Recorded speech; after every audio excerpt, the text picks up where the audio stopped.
I can add people. There's a bit of technical difficulties. I had to restart my computer. Excuse me. All right, let's see. It was pretty stupid. I don't really know. Why did it autocorrect to just instead of June? I'm gonna fix that real quick. That's stupid. Just 2016. Okay, June 2016 is correct. There we go. June 2016 Google Hangout. There's my live control room. I wonder if I can see comments in there. Broadcast alert. Huh, interesting. Never done that. Okay. I'm going to go to chat pretty soon.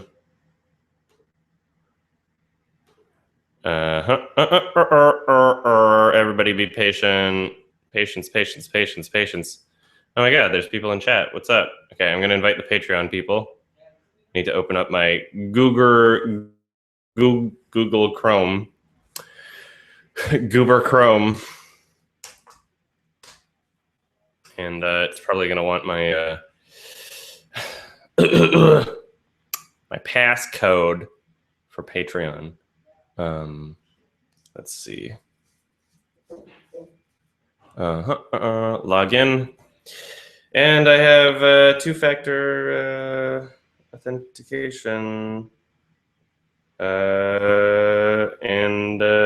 Yeah, somebody already messaged me on Patreon wondering when the Hangout's going to start. I'm very sorry.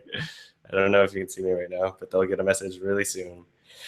Okay, my authentication app, so that peeps don't, oops, that was the wrong one. I have two different authentication apps, just in case. I'm very secure.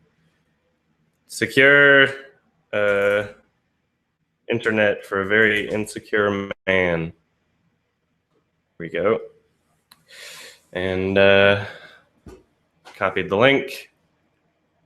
Now I'm just gonna type out this shit. I know it's late, sorry.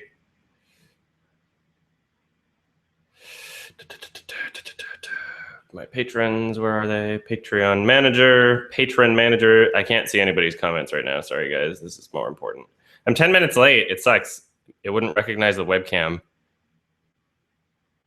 I guess I'm always a little late anyway, but let's see. Current patrons, go. Load.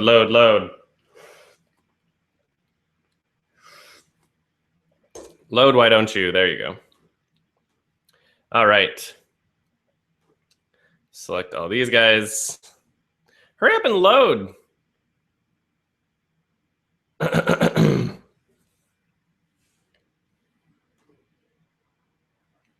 And select all these guys. And that's it. Send message. Hey, sorry about the delay. There were technical difficulties. Here's the link to the Hangout. Be aware that this is being live streamed to my vlog channel here. Now I gotta get that link. There we go. I'm a mess. Get naked, not yet. Okay, my vlog channel here. Feel free to watch on the YouTube link and participate in chat if you would prefer not to be on camera. If the 10-person limit is reached, keep trying the Google Hangout link, as people often drop in and out throughout. Thank you so much. All right. I copy and paste this whole thing and send it to the people that donated through email. Link to the Hangout. Yeah, there we go. Send.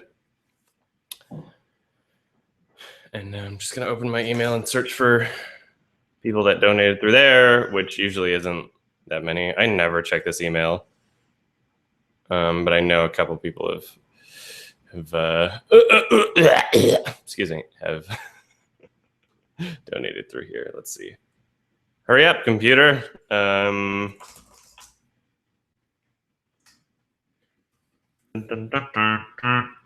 Oh, honey, honey, you are my candy girl.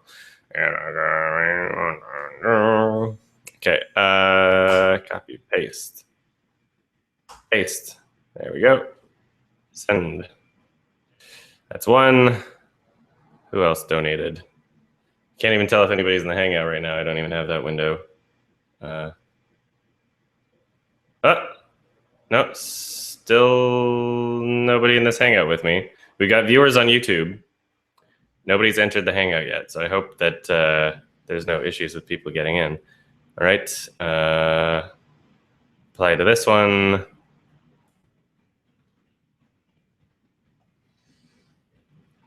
People should be getting in soon, I think. Okay, not that one. Yes, this one. I think there's got to be a point where I got to say that I only honor the ones being done on Patreon. In fact, I know most people only do shit like that. I'm kind of doing an extra thing by honoring the PayPal ones as well, which takes a lot more time because I have to respond to them individually, right? But yeah, we'll see how things go. All right. No. And I think last one. Yes. And all right. So let me just check my sent mail. Just make sure that the link that I sent is actually clickable and will send to this particular Hangout.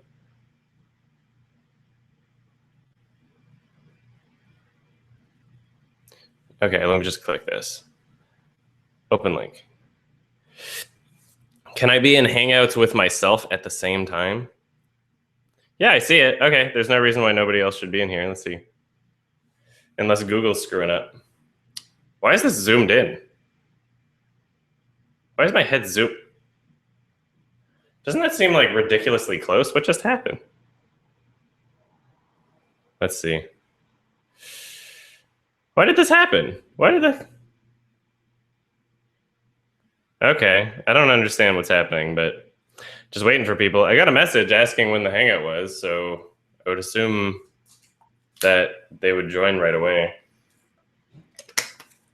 I gotta figure this shit out real quick. Why did I get zoomed? Control room? Is that in here? No? Is it in my Google Hangouts or is it my cameraman app? No.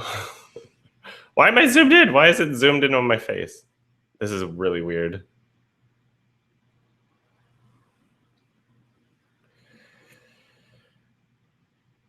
I don't think I did anything. Okay, so you guys say you haven't received your invite. Well. Hello. Oh, hey. Montreal. Okay, we got somebody in now. Yep. Okay, great. Did you get your invite through Gmail? Patreon? Yep. Patreon, yeah, through my Gmail account. Okay, cool. So you got the message from Patreon. Okay, good. Yeah, just got it from my phone, and I've missed it 2 times now, and I was able to. Oh, okay. Yeah, no worries. Yeah, I was having a bit of technical difficulties, so it was a bit late. And now I'm trying to figure out why my face is zoomed in. I'm wondering if I should like turn off my camera and want to get turn it back closer on. to you, Adam. We just want to get closer to you. Everybody does. Okay, let's see. I'm gonna turn my camera off, turn it back on. Nope, didn't help. What did I do? What happened? Is this Logitech's fault? Can't tell you. See the pixels. I don't like it.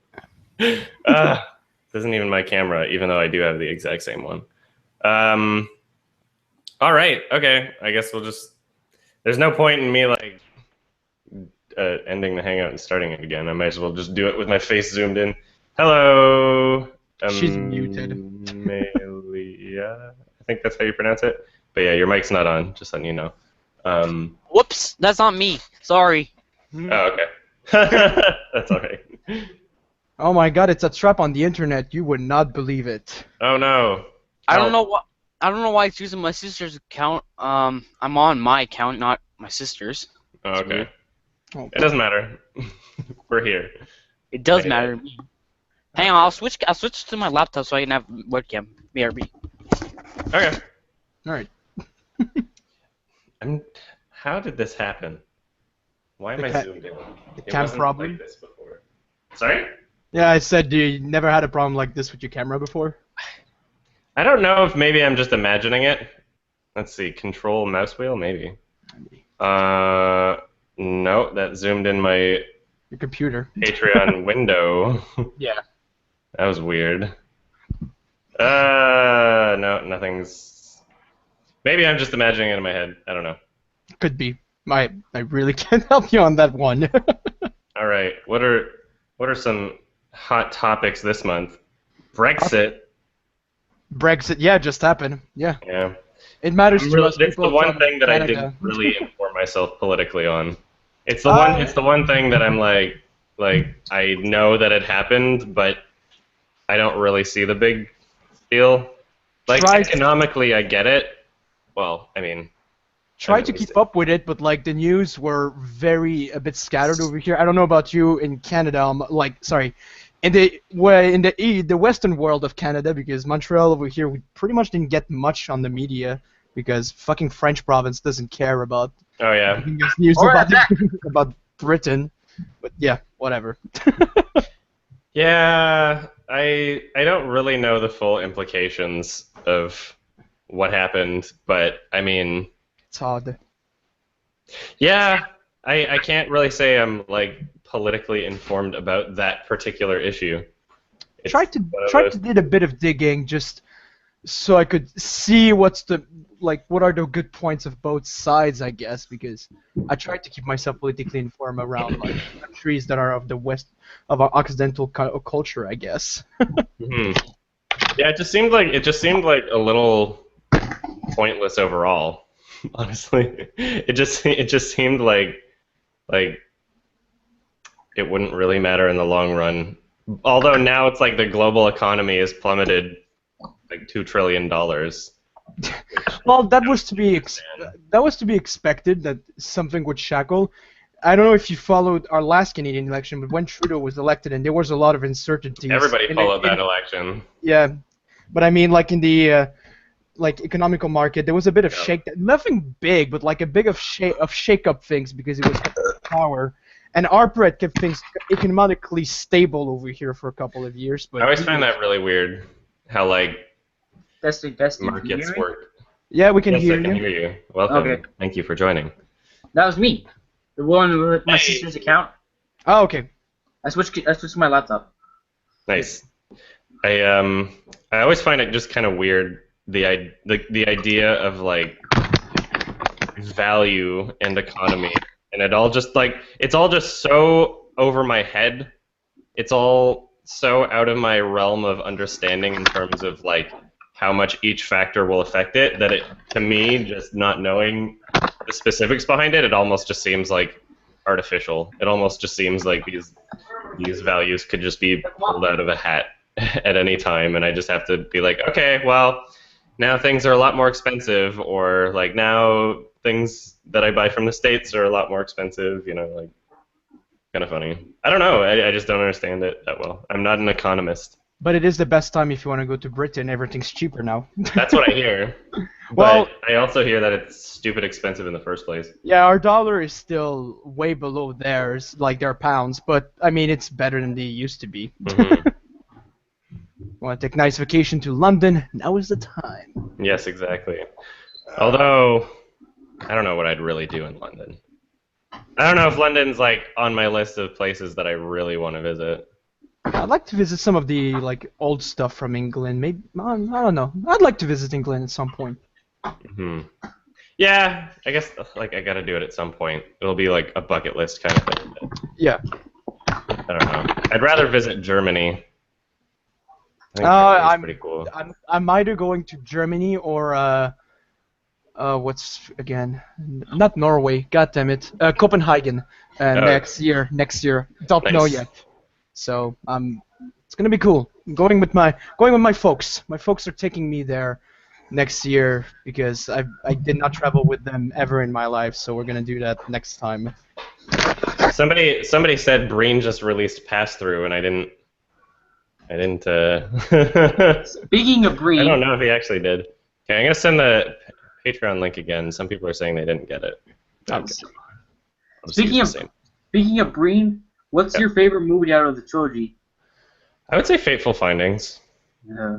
I would say that's my favorite. It's the most like the laptop genocide makes it pretty funny. I would say it makes it pretty interesting. It's the amount of like repetition makes it pretty comical.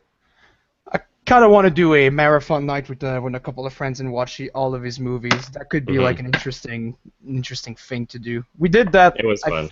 We did that 5 months ago for two of your other movies you reviewed. Megan is Missing and Cyberbully, just because like Oh, nice. our ass off. Yeah, of they're kind of bullshit. related.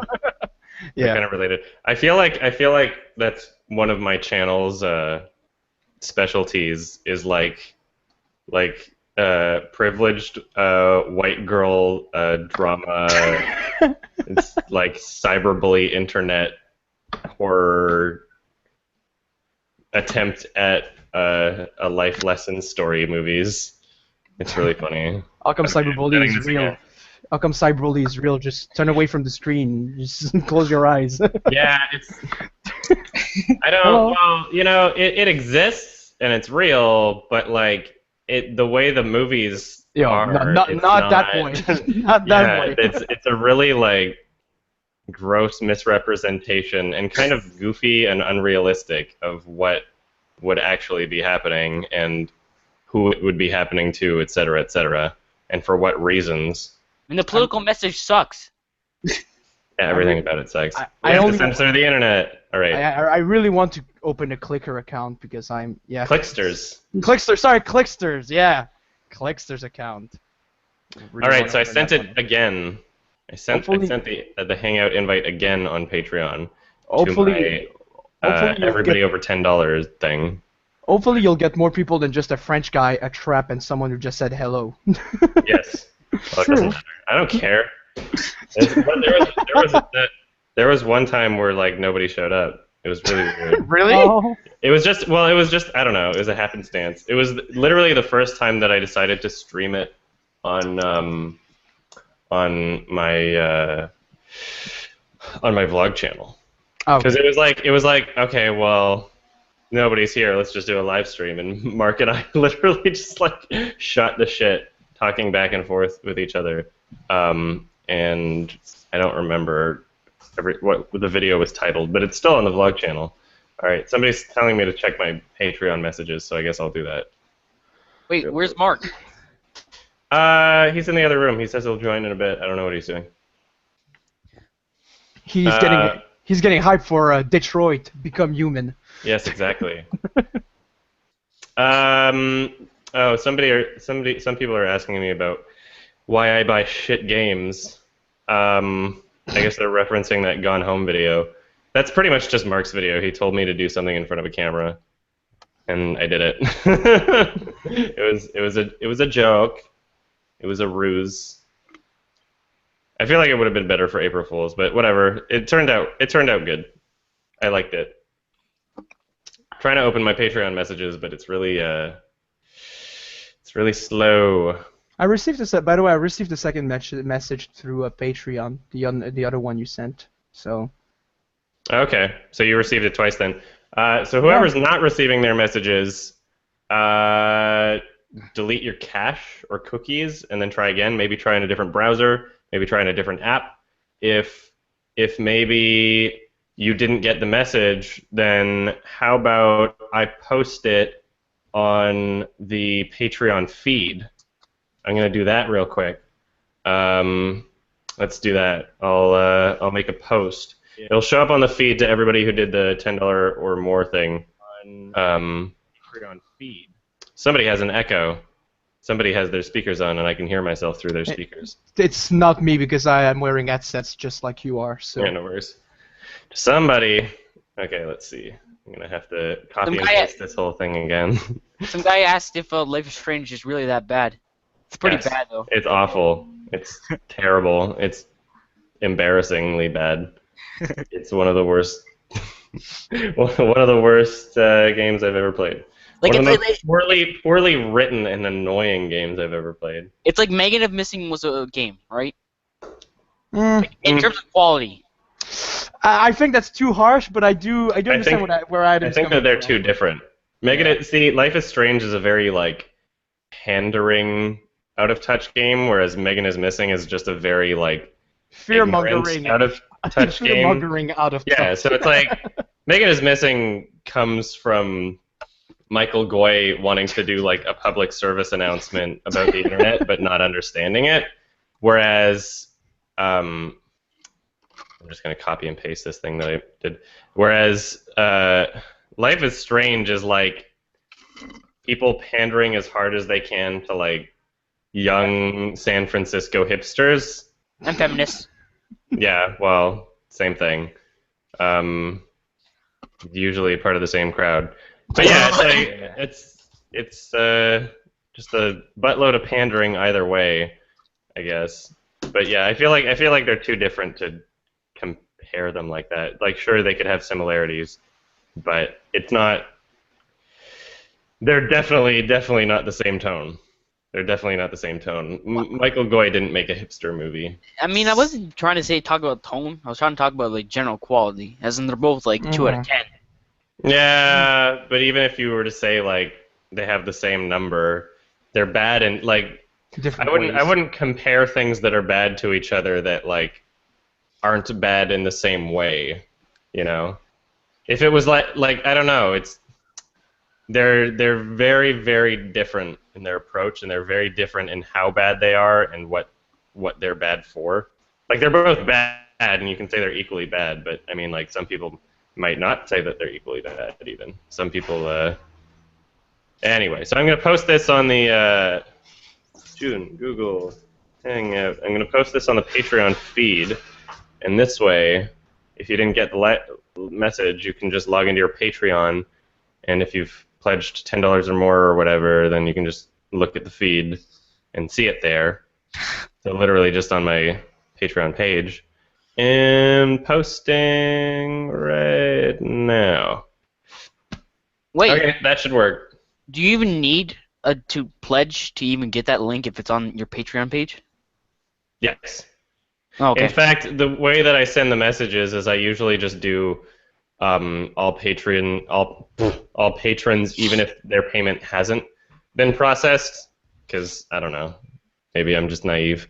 But the only way to actually publish it on the feed, if you want to separate it by reward tier, is the only option it gives you is if they're already processed.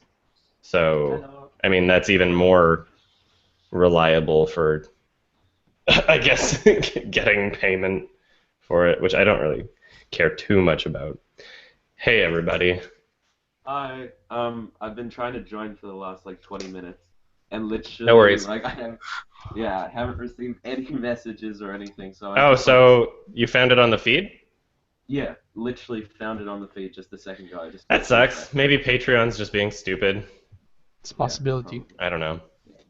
This is my first- Patreon. Yeah. So when someone said that pass-through's out now, is that actually true? I didn't think it was coming out for a bit more. You know, I want to look this up. I want to investigate and get to the bottom of this. Excuse me. Pretty sure his website. It's just he has a website for every movie, which is weird because like, yeah, I don't see anything on his website. He should just have a website for Neil Breen and then sell all of his movies from that website. Because like he has to register a new domain for every movie, and it's really apparent that like his first 2 movies, the websites don't exist anymore. It shows the URL in like the end credits. It's like go to iamherenow.com or whatever it was. I don't remember what it was, but if If you try going to it, it's just like that. It doesn't exist anymore. So just make a Neil Breen website and then sell all your movies.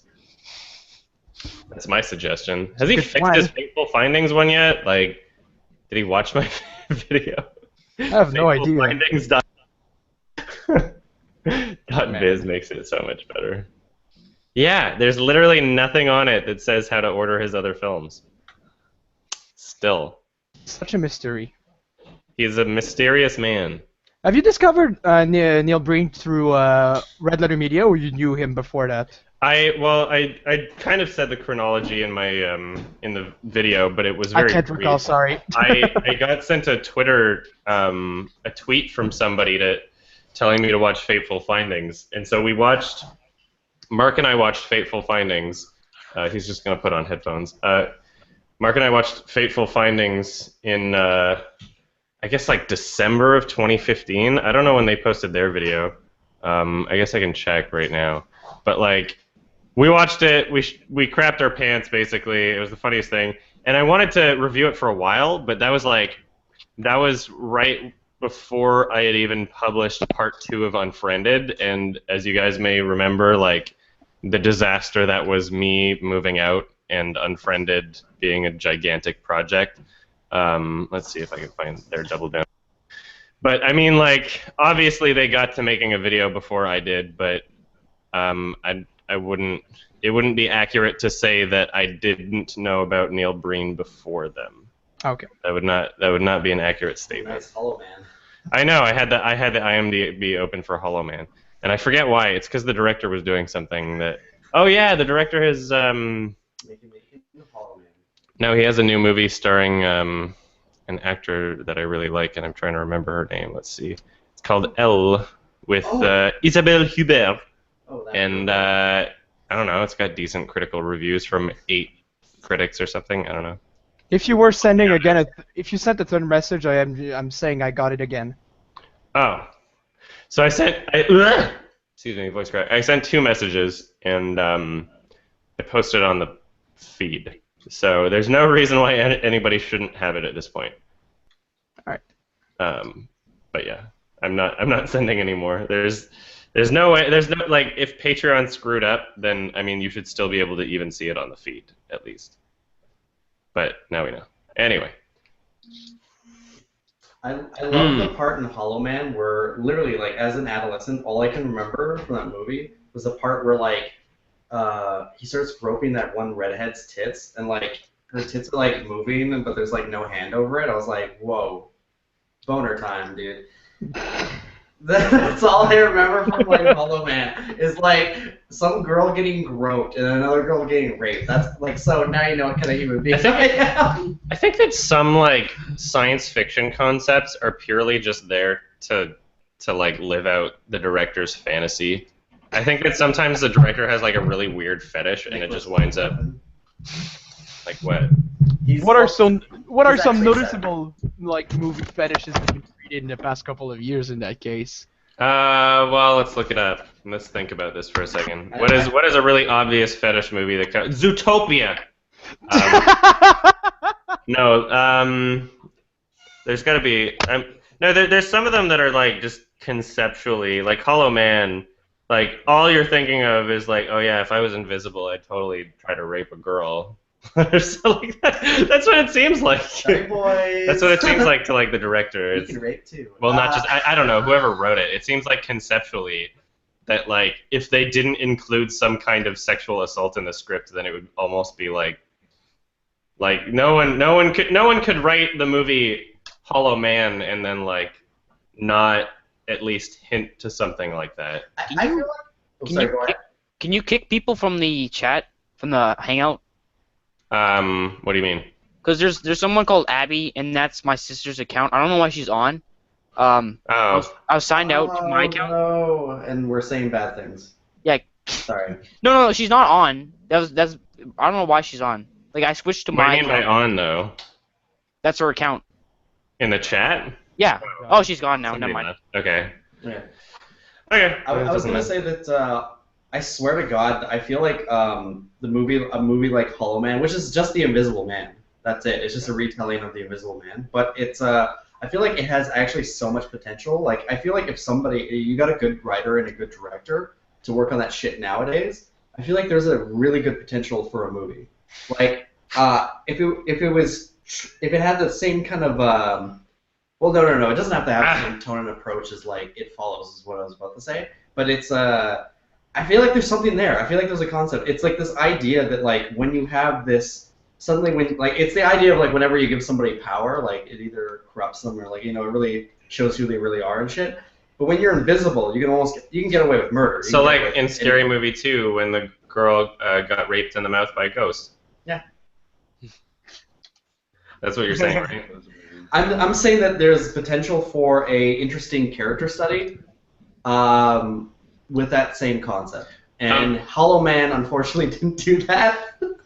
Instead, it was just like, what was it, like late 90s, like fetishy, like slasher horror shit? Well, it was cheeseball for sure. It was like, all I remember about that movie was like the computer animation of like all of his internal organs being visible one by one, and then that was on like really late night TV, and like there was a scene where like there's this like isn't there like gas or something, and the guy like finds him or whatever, like he's invisible, and then the gas like reveals him. Oh, it's this businessman who's standing by his pool and he's blowing smoke, and he hears something behind him. He like turns around and he like blows the smoke out of his mouth, and it like hits his face, and you can see his face in the smoke. Yeah. And then he pushes him into the pool, and he dives in with him. He just like strangles him in the pool, and it looks like he drowned. I guess the real question is like, if you put something in his butt, do you see just like something going around? It's not technically him. So if he's invisible, does that mean that like if he eats something that you can see it? Would you be able to like see an apple digest through his body? Probably not. Probably that everything that touches his body and that is his body is invisible. It's like Life is Strange. But like, as soon as like something enters your body or touches you, it's like suddenly time powers. It's like you're. Yeah, because I don't know, because it saw his organs do that one by one, and it was like, I don't know, if it was like if all you needed was to have your skin invisible and then everything behind your skin was also therefore invisible, then it wouldn't do that. It would just be instantaneous. So imagine you're going on this like stealth mission, and you're like, ooh, it's like before I start on the stealth mission, I'm gonna have myself a spicy Pepsi, and you drink it, and you just got like it looks like a sack full of like Coke, just like floating and going like this and like sloshing around. And it's like, what the fuck's that? What is that? Shoot it! It's like, and then, oops, blood everywhere. No, you wouldn't see blood. It would all be invisible. That's true. Invisible blood, but you would see the Pepsi. We got Pepsi everywhere. Hey, you know what's a good indie game? What's that? What? This War of Mine. I've never played it.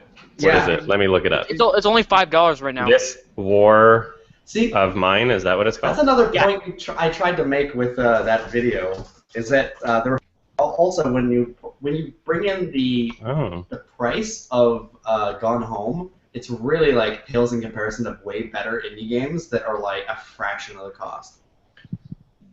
Like 2014. A game that's trying to tell a story and uses like the fact that it's a game effectively on Android. Oh, you can buy it on Steam. It's basically a survival game in times of like a war breaking out in a hometown, a city, and you're trying to survive with like a couple of people. Yeah, I'll leave that tab open. I might check it out later. Game, yeah. Oh, you played it? Yeah, I played it. But I was gonna say that it looks pretty good. I didn't try to spoil it for myself because I actually am interested. There's only it doesn't have that much of a story though. My hair's drying. It depends on like what you do, I guess. It's like there's consequences and whatnot. It's will the consequences ever be the same? You know, there's actually a cool little feature in the game. You can actually add your picture to like to make your custom survivor. You can add yourself into the game theoretically. That's fine. Into the game files. Do your OC like furry guy trying to survive in a war. Mm-hmm. That's funny. Cool cat. So it's the apocalypse. It's a war-torn country, but Princess Celestia is just oh jeez, the war's coming to my home. Oh, gee. Now, why is Cool Cat there? Cool Cat's there too, with Princess Celestia. It's the ultimate fan fiction. Yeah.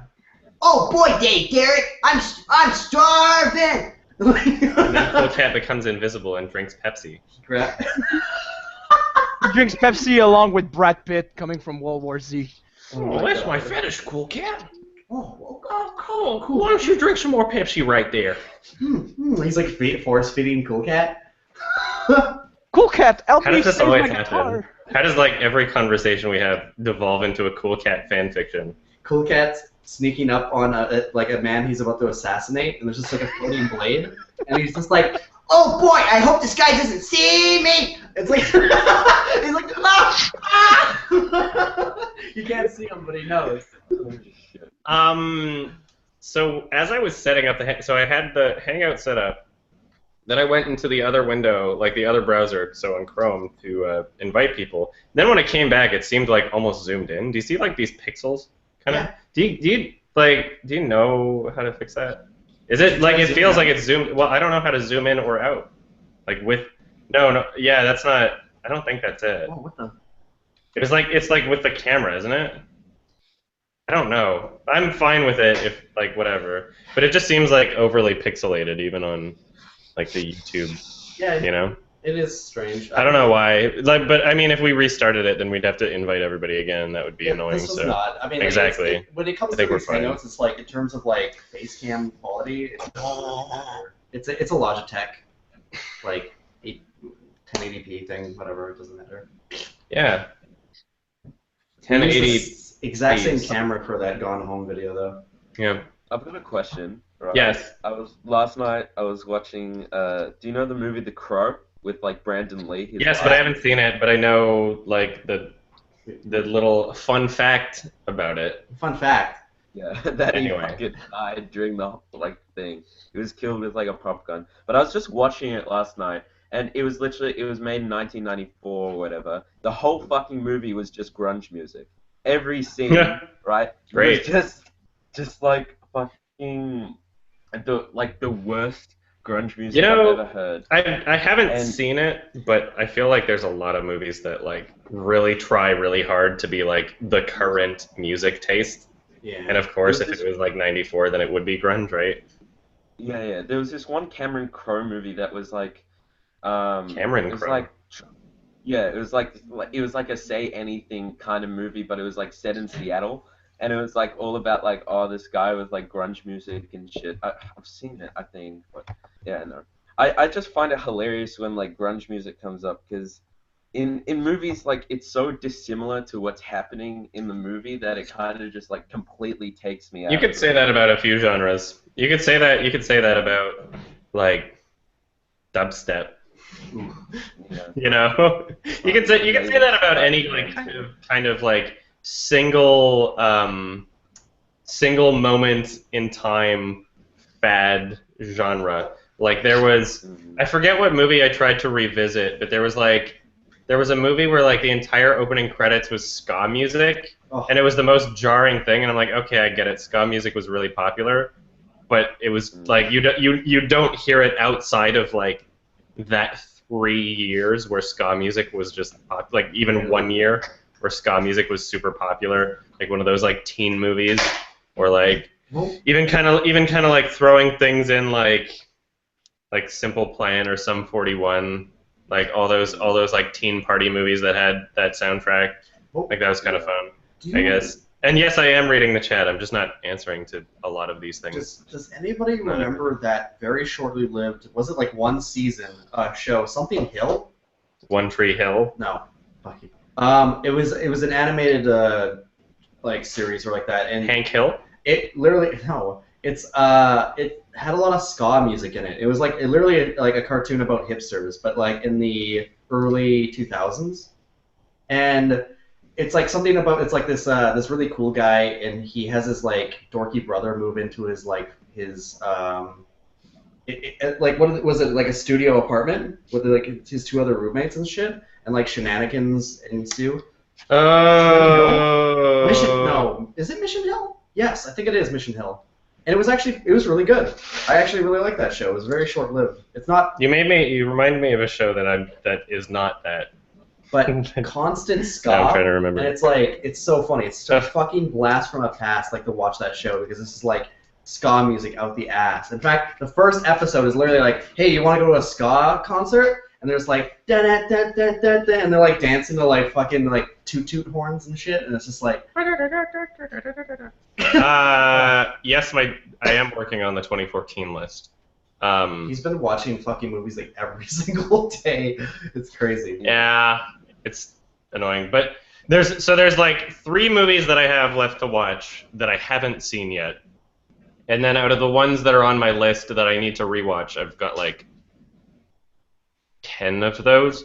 So theoretically, if I had nothing else going on, then I would be like having it done in the next week and a half, I think. But I'm going to RTX and I'm doing a panel.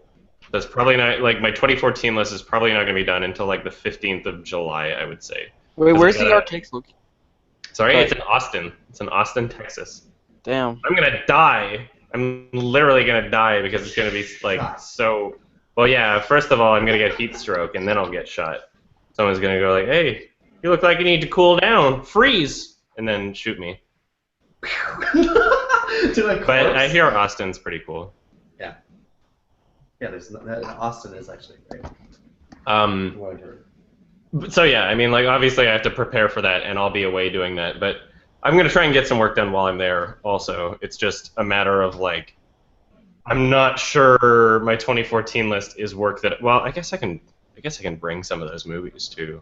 We'll see what it's going to be like. I'm gonna be working on something for sure. I still have to release that party audio for that Neil Breen thing, because I wanted to release a like a condensed version of it. Obviously not like the full 3 films commentary, but there's I want to get out like a 20-minute video or something of it, and I've been cutting that down, but there's something really stupid that happened in my editing software where like somehow I accidentally like hit a hotkey that unlinked all of my stereo pairs for my audio. So if I want to adjust the audio for every single clip that I've cut, I have to like select those 2 clips, or sorry, unlink them from everything, then select them, then link them with stereo pair, and then adjust them. And it's just like 4 extra steps to like every single piece of footage that I have in there. I know it doesn't make sense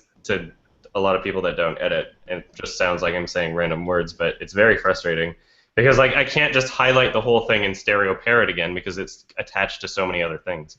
But anyway, I mean, I should probably if I really tried to get that out, I could probably get it out by like Monday or something, and then just worry about my 2014 list after that. But anyway, I just rambled a bit. That's not. Yeah. Would you shut up? No, sorry. I don't have a Vietnam flashback face. Fucking Christ! I'm literally just listening. People are like, he looks upset. You upset? No, it's my like default face is like droopy dog. It's like. Remember when that was your like Facebook picture? And I said, why do you look so sad in your Facebook The point photo? of that picture is it's a neutral face, and people see different things in it. People say that I look. What's the link? Uh-oh. I clicked it. It's about the Brexit. Yeah, of course. Teehee. In fact, most of the comments in that new video, for the Adam Plays video, it's like the controversy in the comments aren't like whether or not Gone Home is a good game, or whether or not we're being unfair about our like the way we presented like our whatever, like how we felt about that game. It was mostly about the Brexit, just because you mentioned it. It's like it's such a hot topic right now. It's like, of course. So. I have not seen Xavier Dolan's new movie. You haven't seen my new movie? Come on, man. I have not. I'm sorry. I don't know. I'm planning on going to TIFF again this year, so we'll see what's playing there this year. I'm excited. Toronto Very Film excited. Festival. When is It's that my again? favorite. Sorry, it's When in is that September. again? Yeah. September. Yeah, so I'll be going. I won't be going for the full thing, and I probably won't. Like, I'm actually planning on flying back before the closing gala because like $200 for like a movie that's really not going to be the best movie there. You know, sorry, Max Landis. I mean, I don't know. The closing gala seems like it's a different kind of uh, a different kind of experience than what I really want out of it. It was more like half of TIFF is about the movies, and the other half is about like the red carpet celebrity culture. And I'm glad I got to like dip my toes in it, but I think I'd rather just be there for the movies. So that's why I'm going for the second half of it, anyways, because like the same shows are playing more than once. If you see it on the first showing, like sure you get to see all the celebrities there and have like this gigantic crowd of people that are screaming at the top of their lungs Oh, that's my at these favorite. celebrities. Or you could see the exact same movie like later in the week and not deal with all of that nonsense and still have a gigantic lineup, but whatever. Yeah. It's easier at least. There's a difference between dipping your toe into a situation like that and Dipping your dick. into it. Good. I knew you were gonna say that. We're getting on the same wavelengths. It's Yeah. that or I'm very predictable. You are I think very I think the latter. insanely predictable and unoriginal and uninspired and just all around just a terrible, awful person. Bane, I don't know if your mic's working. I haven't heard anything from you. Yeah, no. B- Yeah, I don't Bane, think so. Bane, you need to steal the mic from the football stadium so that we can hear you. Yes. Wow. I just remember that Photoshop picture I had of Bane holding up a picture of Christian Stewart, and it says, "You've been supplied with a false idol." Oh wait, I saw some audio coming from you, Bane. There we I can go. hear you. Yeah. Sorry about that. Sound like Bane. If you turn your mic off. Will you die? See, you're predictable. Oh no, are we Insanely going into that lane of joke now? Oh yeah, never we're going stops. full on bin posting. Never steps. Hello, Dr. Pavlov. I am CIA.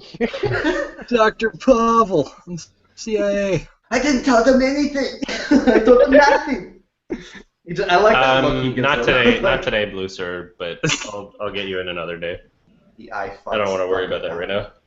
Perhaps he's wondering why we would shoot a man. Like, not even on my Steam computer also, which complicates things. I'm on my laptop in Mark's office. Anyway, sorry. Not much. Just got in here finally. Just got off Sweet. work. Thanks, Bane.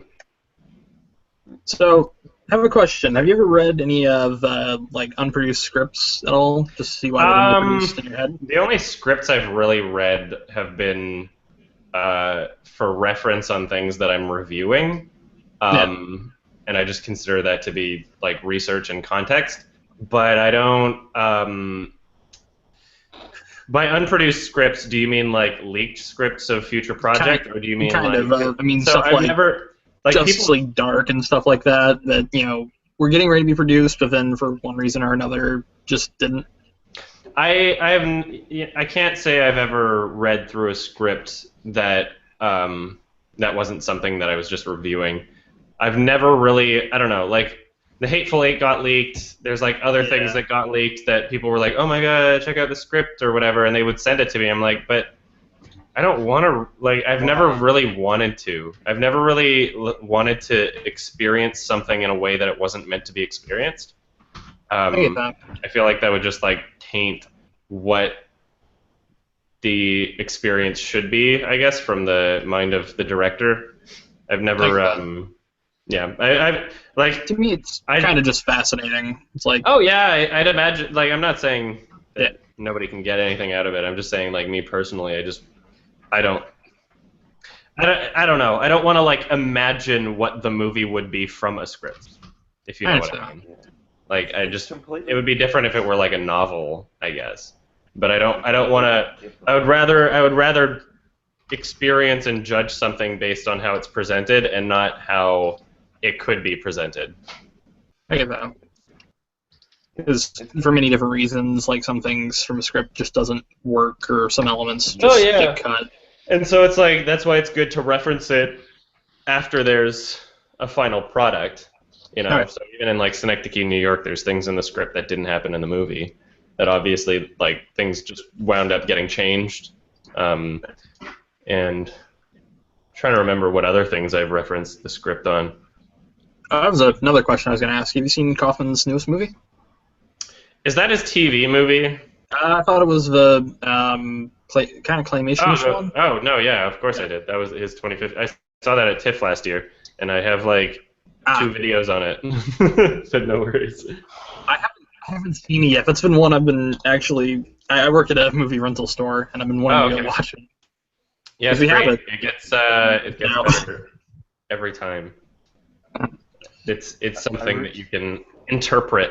And somebody actually, there was a smaller YouTuber whose name I don't remember, somebody with like 13,000 subs or something, who was like, I plan on doing an Anomalisa analysis, and at first I was like, ah, crap, because I kind of wanted to do one. But then he released his video, and he didn't really touch on anything that I would touch on, so I guess I'm like back in the game, because I would still be able to make a video and have original thoughts that weren't just regurgitated from other people. To give you an idea of how bad it was over here in Montreal, I'd never had the chance to see this movie. It was never in theater, never, ever. So I have Same here in the Midwest. I have to find something. Well, most places wouldn't. Yeah, so I need to find a way to watch that movie. I've been meaning to watch that movie for a while now. It should be out on DVD and all that.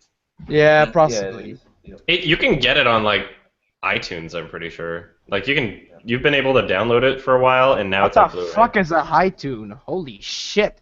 Don't you know the future is at Zune? The Zune is the future. You know, Hey, I unironically love you're the laughing Zoom. now, but it will return and it will overtake all of you. Zune will be our new god. The king shall return. Laugh while you can. I actually really like the Zune. And you know what? Didn't you have 250 gigs before the iPod did? So, yeah, I had a 120 gigabyte Zune that could play like whatever movies I wanted to on it, and like music and everything. I still have it, and it still works. And that's like the best selling point about it is like iPods break all the time. You can't. There aren't that. Apple products are made to fail. Exactly. Basically. Like you don't. You can't find an iPod of that generation that still works. They're all like broken. Oh yeah.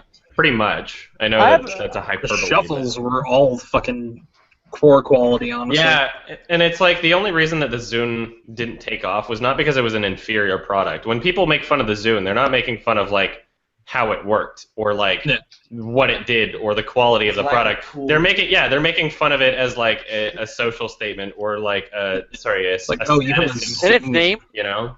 Like when Family Guy made fun of it, it's like, oh, you have a Zune? What are you, some kind of girl or something? It's like, okay, that's all right. Like, if you want to... Zune is also a stupid name. I just like it because it was a better product. And it's unfortunate that it didn't take off. Zune's name was bad, but it rolls off the tongue. iPod or Zune. I like Zune.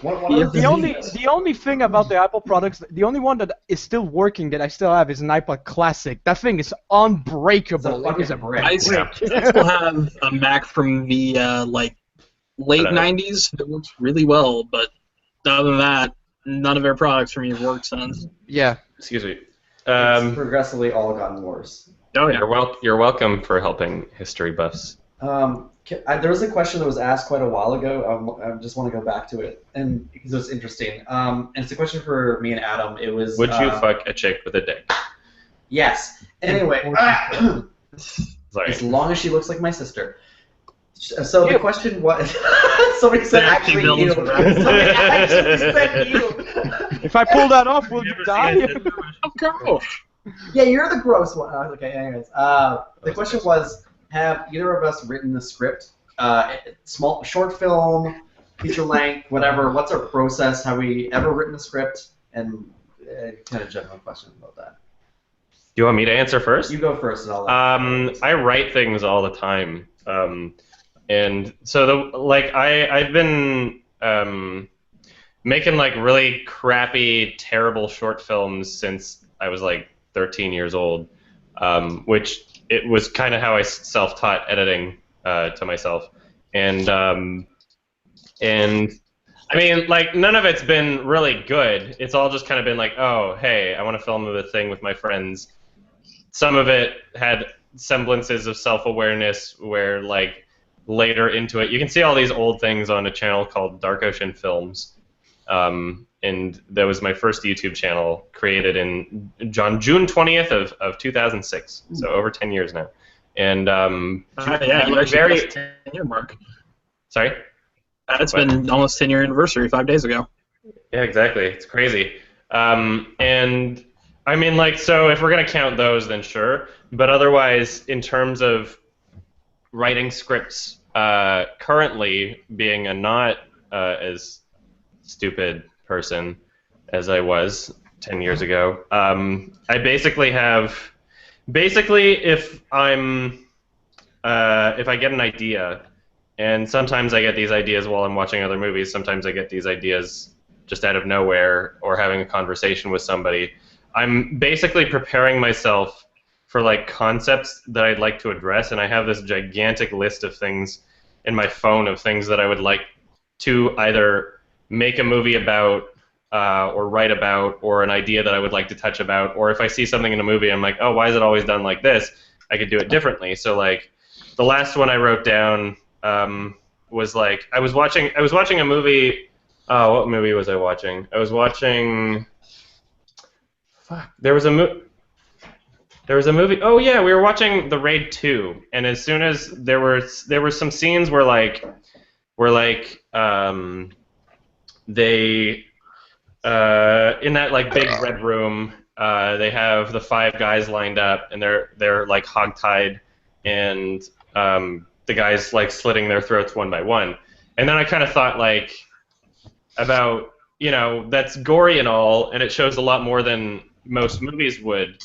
But what if a movie were to explore kind of like the psychological terror that went with it instead of just the gratuitousness of like the idea of it happening itself. So what I mean by that is like it shows each person getting their throat slit, but as soon as they get toppled over, they're kind of just like on the ground, and you don't really see anything from that character anymore. They weren't really a main character to begin with, and I kind of liked the concept of these 2 other characters that were slitting their throats having like a casual conversation. I like that, but I wrote down like if I were to do that, it would be cool to, instead of forgetting about the characters who are bleeding out on the floor, wouldn't it be cool if like this same casual scene was happening where a character maybe got his throat slit or maybe was bleeding out in some other way with like hogtied,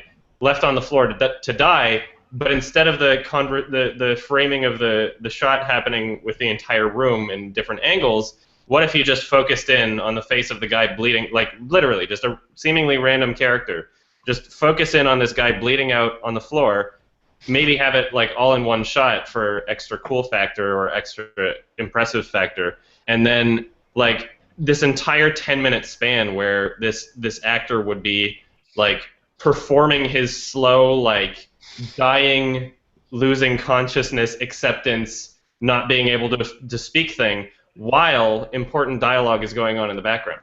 I think that would be fucking cool. It would be unsettling and work, actually. Yeah.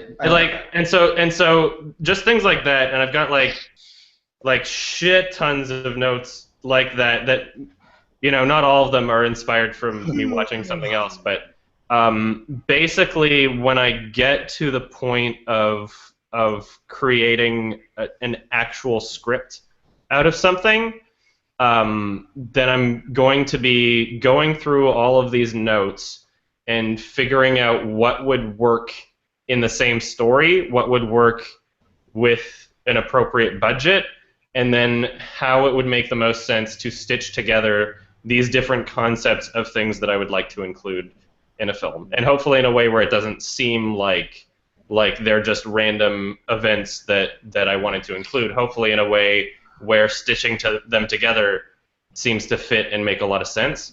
So that's kind of the stage that I'm at in writing, is just a lot of concepts and ideas and ways of presenting things that I would like to include when I stitch together some kind of concrete script. So I kind of rambled for a bit, but that was the most recent one I wrote down. But other things are like, you know, having characters talk over each other instead of like waiting for their lines, you know, and that would be like something that I would want to include like all throughout a film, possibly, or I guess just like tones or little secrets that I would want to put in a movie that would be really cool.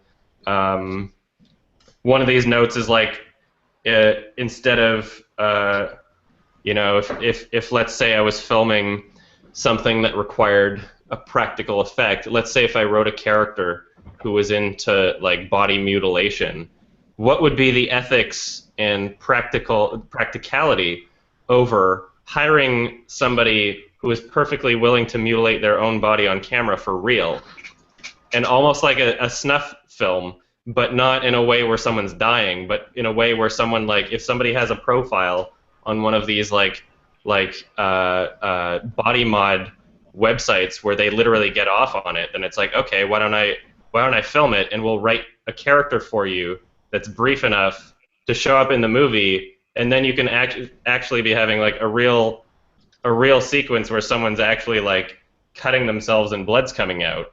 Wouldn't that be cool? So things like that of just like, Is that legal? maybe things I want to try, maybe not. Is that even legal?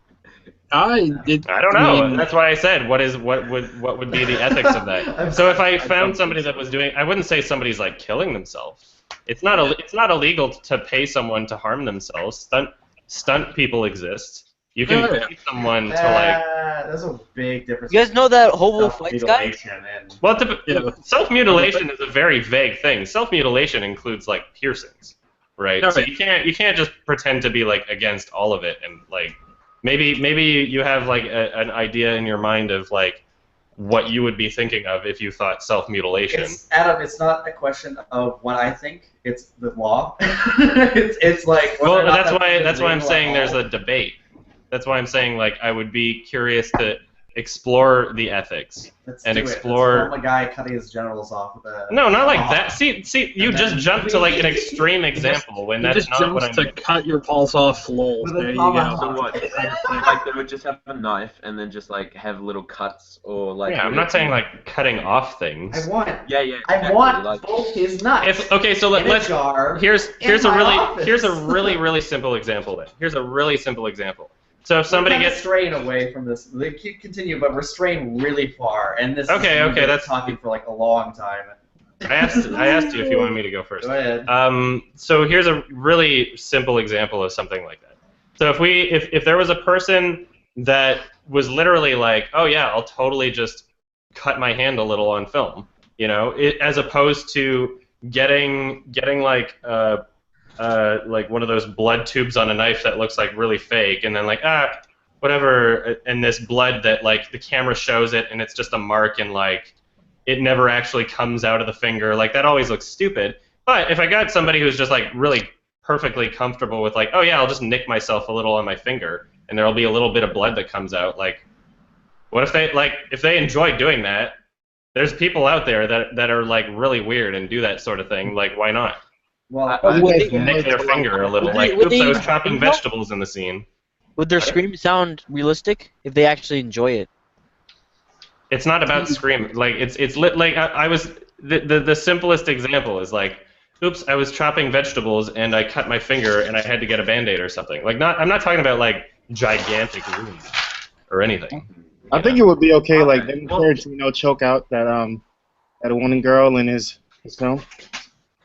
I mean, that wouldn't be unethical to like self-harm somebody, or if they agree to it. Yeah.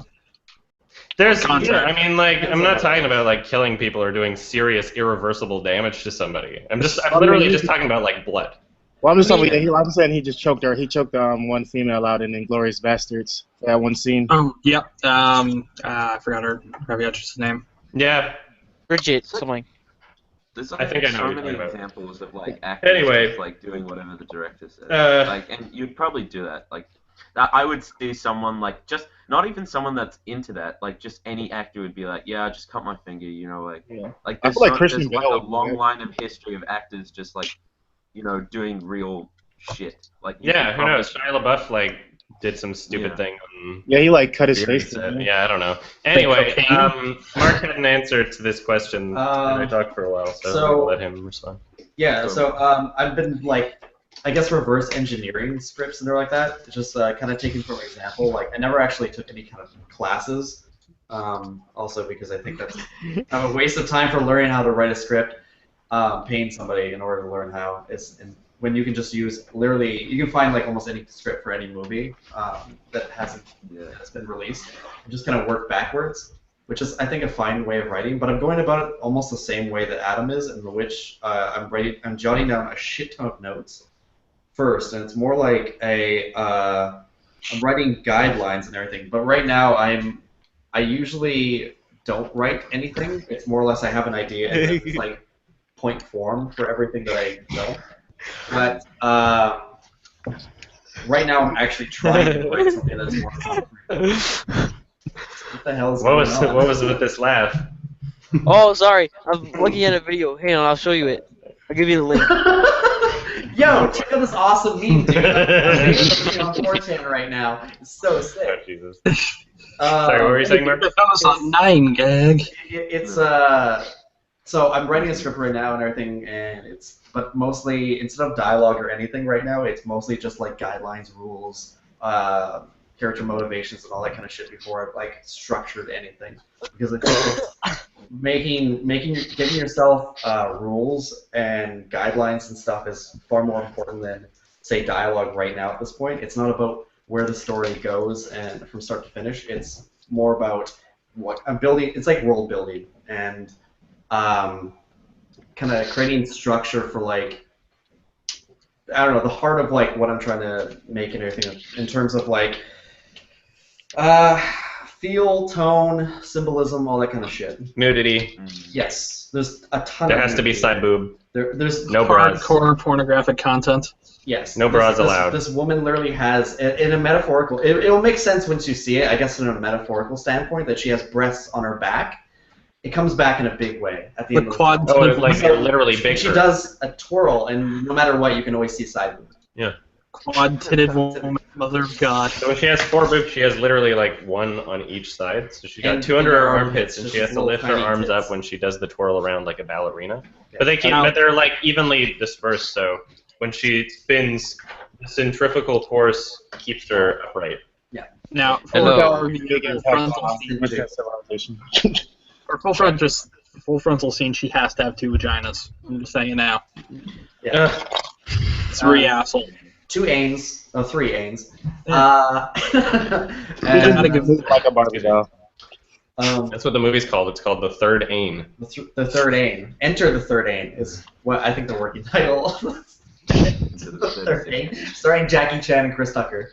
Hey, I just The joined. new Third Ain Revolution. It's good. The third Hey. ain in Revelations. Yeah. Mark did show up. That'll be the Did third you one. get better, Mark? After all the memes, Mark. Feeling better. All the memes. Did you recover from these memes? Did I recover from the memes? What do you mean? No, I obviously didn't recover. I'm still here. I'm Never.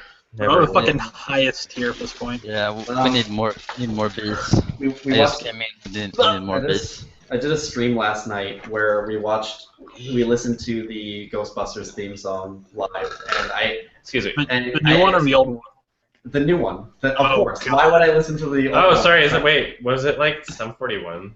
No, it's Fall Out Boy Fall and Out Missy Boy Elliott. and Missy. Yep. Missy, you said Macy Gray last I time. know, and in the You were stream wrong. I corrected myself. Okay, That Missy might be Elliott. better. Really? So That's funny. Missy It's- Elliott. I was wondering why the fuck they would get Macy Gray. Like, she hasn't been relevant. Mark was Who telling me last night did he's the Macy Who Gray. did the new Missy Ghostbusters Elliott. theme? Fallout Boy and Missy. Oh yeah, that's all right. I wanted to kill us. So we listened to it live, and then I'd I like just to listen like to that didn't right say. now. After a while, I kept Actually. pausing. I just kept saying like I'm really upset, and then I just let it play, and then I slowly went on to like suicideawareness.com. Oh no. I emailed them, and I was like, guys, I just listened to the new Ghostbusters theme, and like 1-800, please kill me now. I think I listened to 10 seconds of it and I just turned it off immediately. I was like, no, it's okay. It's the perfect theme for 2004. It's the perfect theme to kill yourself. Oh, it's on Fallout. Oof. Why would you? How could you be like so unaware that you would associate yourself with this as an artist? Like, Fallout Boy likes I get money. it. They're getting They gave up. money. They gave up. They It's want the money. but like, It's to be come sold on. on. Sony Pictures. Why do they thinks even it's allow fine. like the thumbs up and thumbs down on the videos when they know like it's just gonna What get a great thumbs down? magic trick. Sorry, I'm just listening to a bit of this right now. It's It's cringeworthy, isn't it? hey.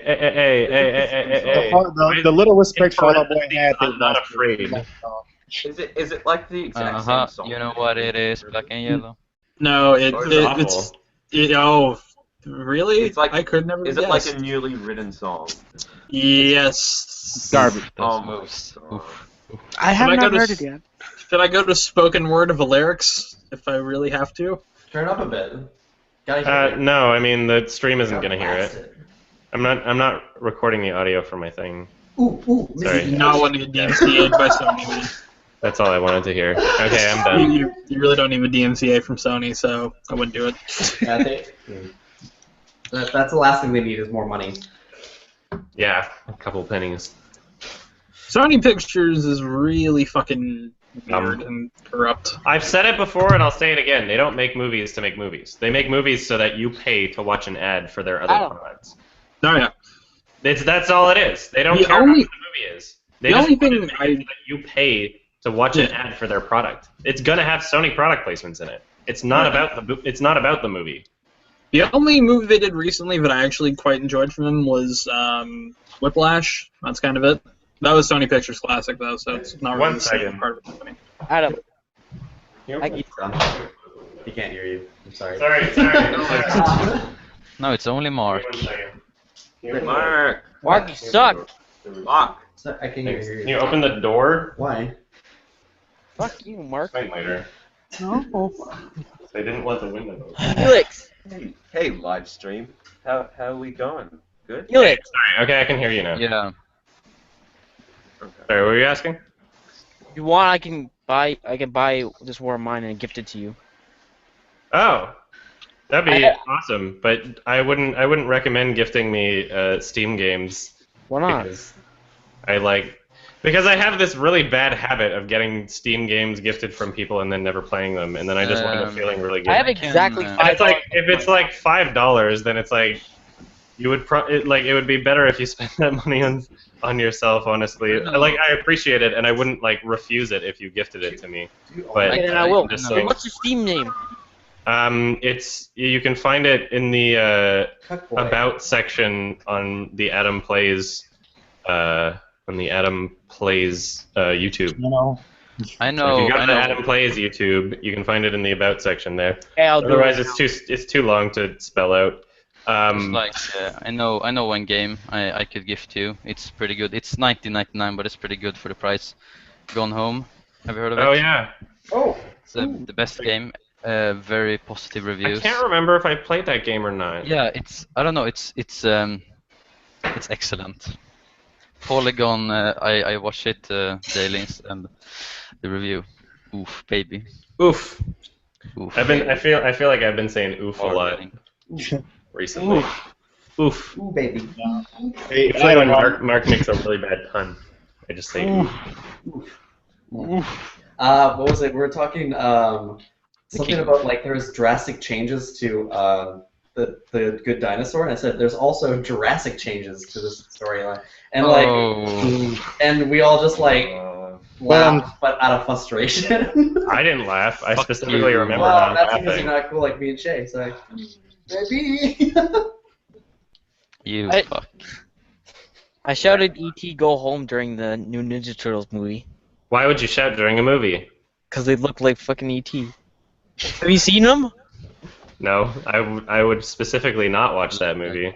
Well, you know what they look like. They look Yeah. potatoes. I think it's weird when they have like not to human, watch that movie. when they have like human like nostrils and like nose. It looks. They look like green mashed potatoes. I think if we existed in a universe where that movie was playing everywhere but the movie theater, I would pay $12 to go into that movie theater to not watch the movie. Ooh.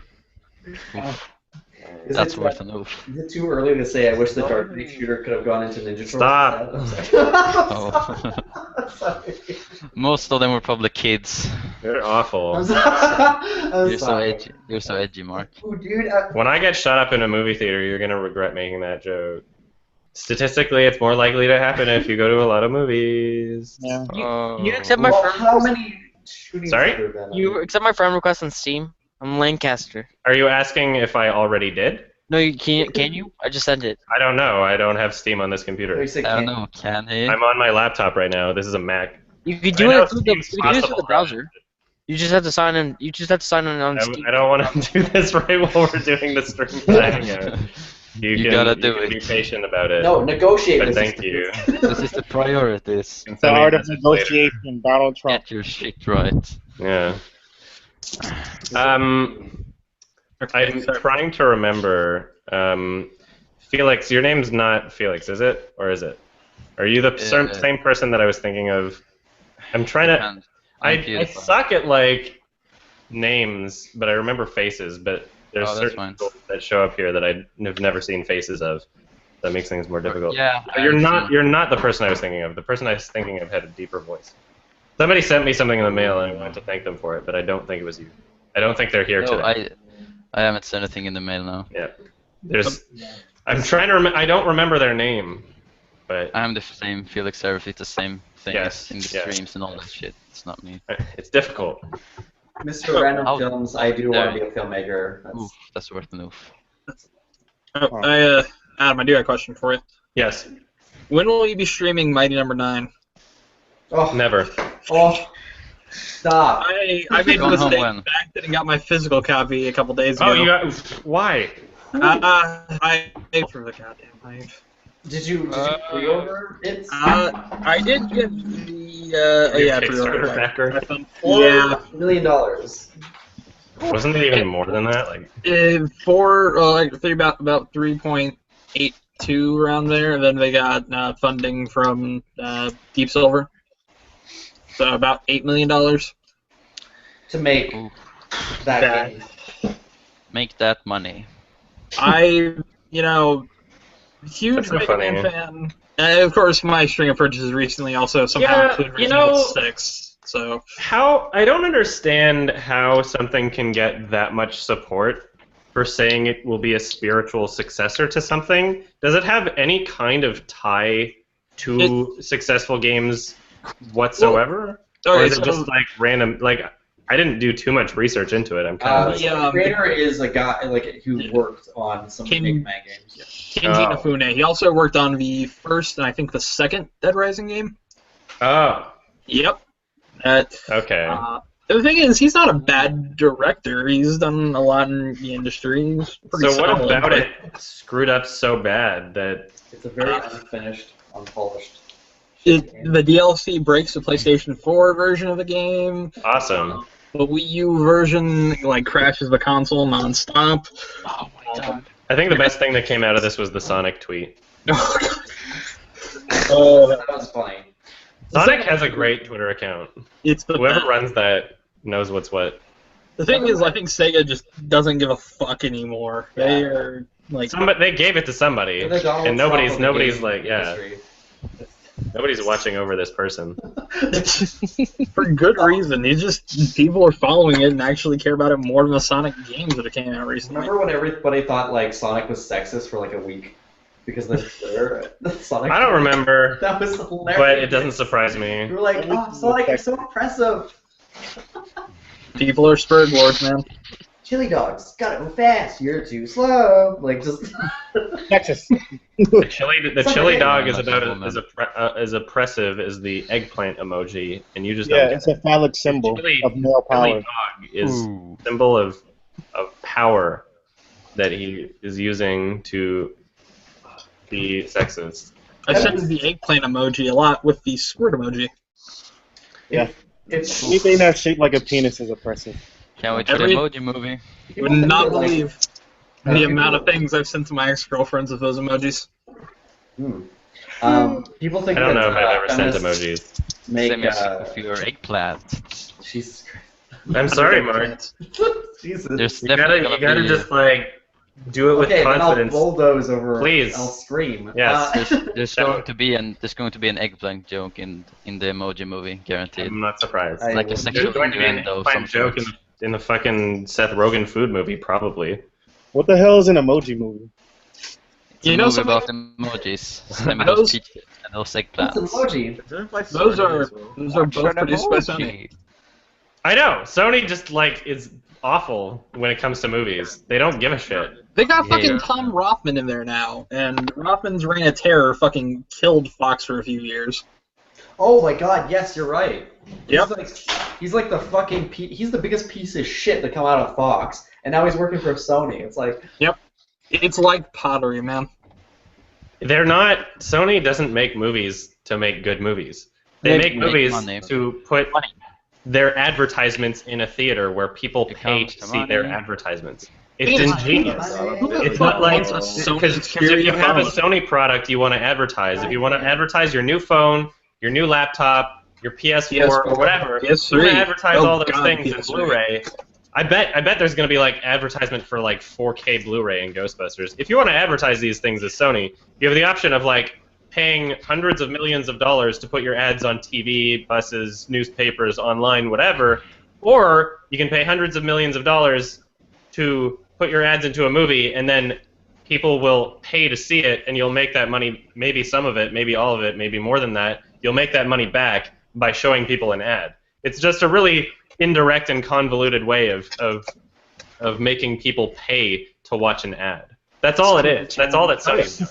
You know what's a huge missed opportunity on Sony's part?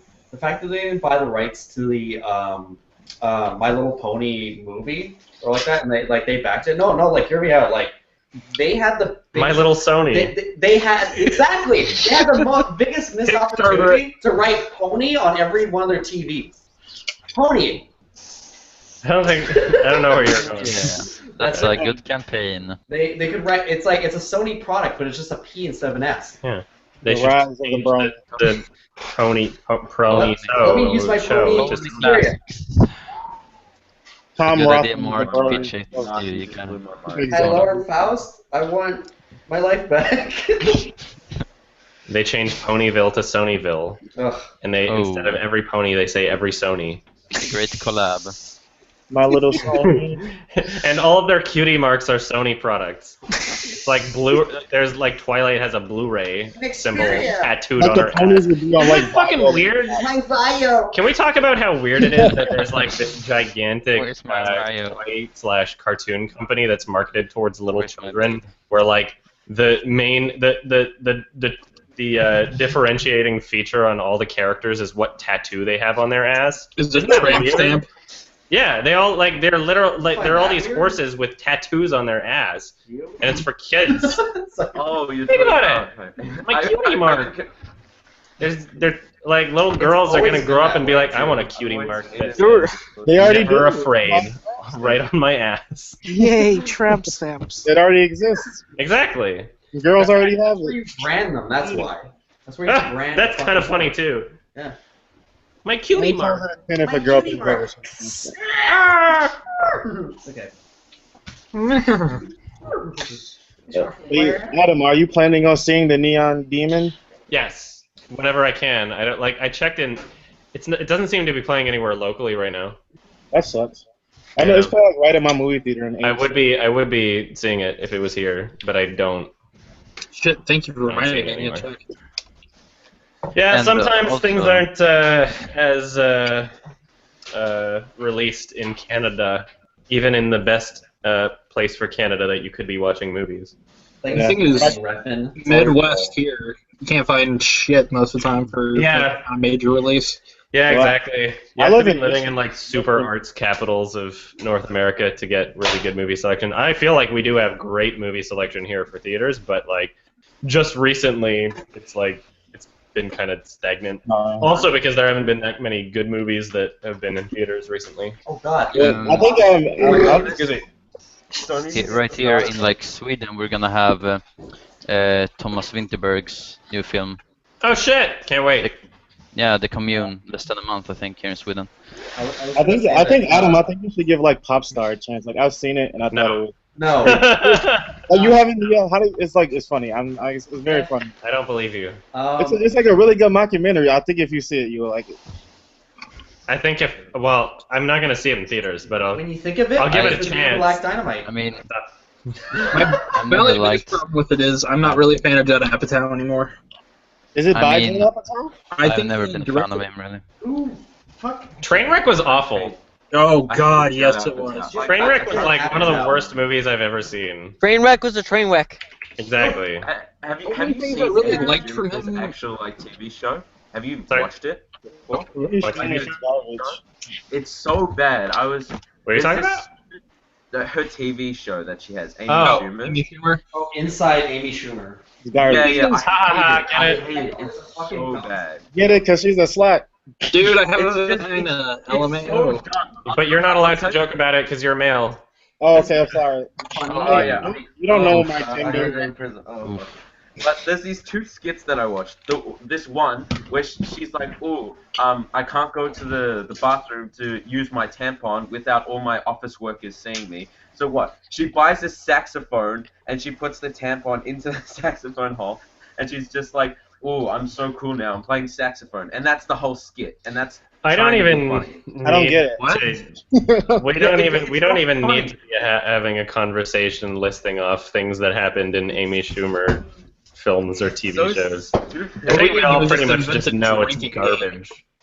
I don't find her funny. Like I was Because watching. you're a man. You know how the Hollywood. Hey man, okay, You know how half woman. Whoa. You know how the Hollywood Reporter has like round tables or whatever? I was watching the one about the writers or whatever, I see and you know, didn't Trainwreck get nominated, but something like that. Anyway, so Amy Schumer. Oh, for writing, of course, Yeah. dude. When you're Yeah. friends with people in the industry, it doesn't matter what your product is. She was sitting at a table Yeah. with like geniuses, and she's just like this random chick. Just Yeah, exactly. Yeah, thank you. Yeah, she was just like this random chick that was just like making fun of the whole thing, and I'm just Say- like, I just want to listen to There's a Aaron's movie that I watched for 2014 that may or may not go on my like guilty pleasures list called Obvious Child, which was like it's kind of similar to Trainwreck in a way, and it's like every single point where Trainwreck failed, this movie actually did great, and it's got like what is that? Who's that girl from Parks and Rec that was in it? I don't even know her name. Like I don't even like. It's called Obvious Child. I can look it up right now. But it was like Jenny Slate. I don't know. I don't like. See, I don't even know her that well. But like, let's Amy let me look it Poehler? up right now. I don't know. Yeah, Jenny Slate. Yep. Yeah, Jenny Slate. So yeah, and I mean, like, I enjoyed this movie. It was very by the books. It was a little like cliched at points, and like I wouldn't say it like objectively amazing, but like every single point that I remember Trainwreck failing at, this actually did well at. Like there's a scene where she's like legitimately acting and crying and upset over something, and you can believe it. Whereas in Amy Schumer's Trainwreck, like literally, you're like, you could only imagine like if the camera panned down, you'd see like a bowl of onions or something. You know, like Amy Schumer just sucks so bad, and like everything's so fake about it, and the directing, like the framing of every shot was just so like movie factory. It was literally like they were there to just like shit out the movie, and they didn't care about how it was. You know, Trainwreck was just like so awful. On the panel, Writing was terrible. Lighting so bad. Whereas this felt like characters. You know, Obvious Child felt like actual characters. Well, I mean, you have was an on the actual writers director thing, instead and of a she guy who was just talking puts the about it. camera there and lets people talk. Yeah. Anyway, so that would be my like, oh, if you really want to watch a movie that's like Trainwreck but isn't that piece of shit, then there's a better alternative that got made before Trainwreck and makes me think like Amy Schumer stole the script. I don't know. Well, you're not supposed to imply that, though. Guys, boys. Sorry. Thing is, like Apatow wrote a few good movies in his time. Like I actually think Cable Guy is the only one I really like from him.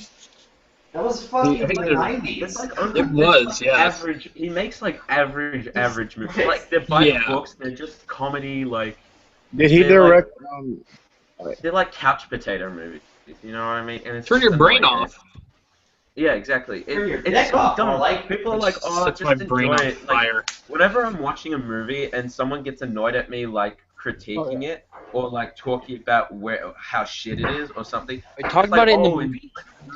like how can you So turn the that secret is like next time they complain about something, if they're like, oh my god, I ordered pizza and they served it to me and it's burnt and cold, just say like, what? You're not supposed to use your taste buds as you're eating it. Like, just swallow the food and don't think about it. Why don't you want to enjoy it? Yeah. Don't use your taste buds. Just turn them off for a bit and enjoy it. You're supposed to be having fun eating this pizza.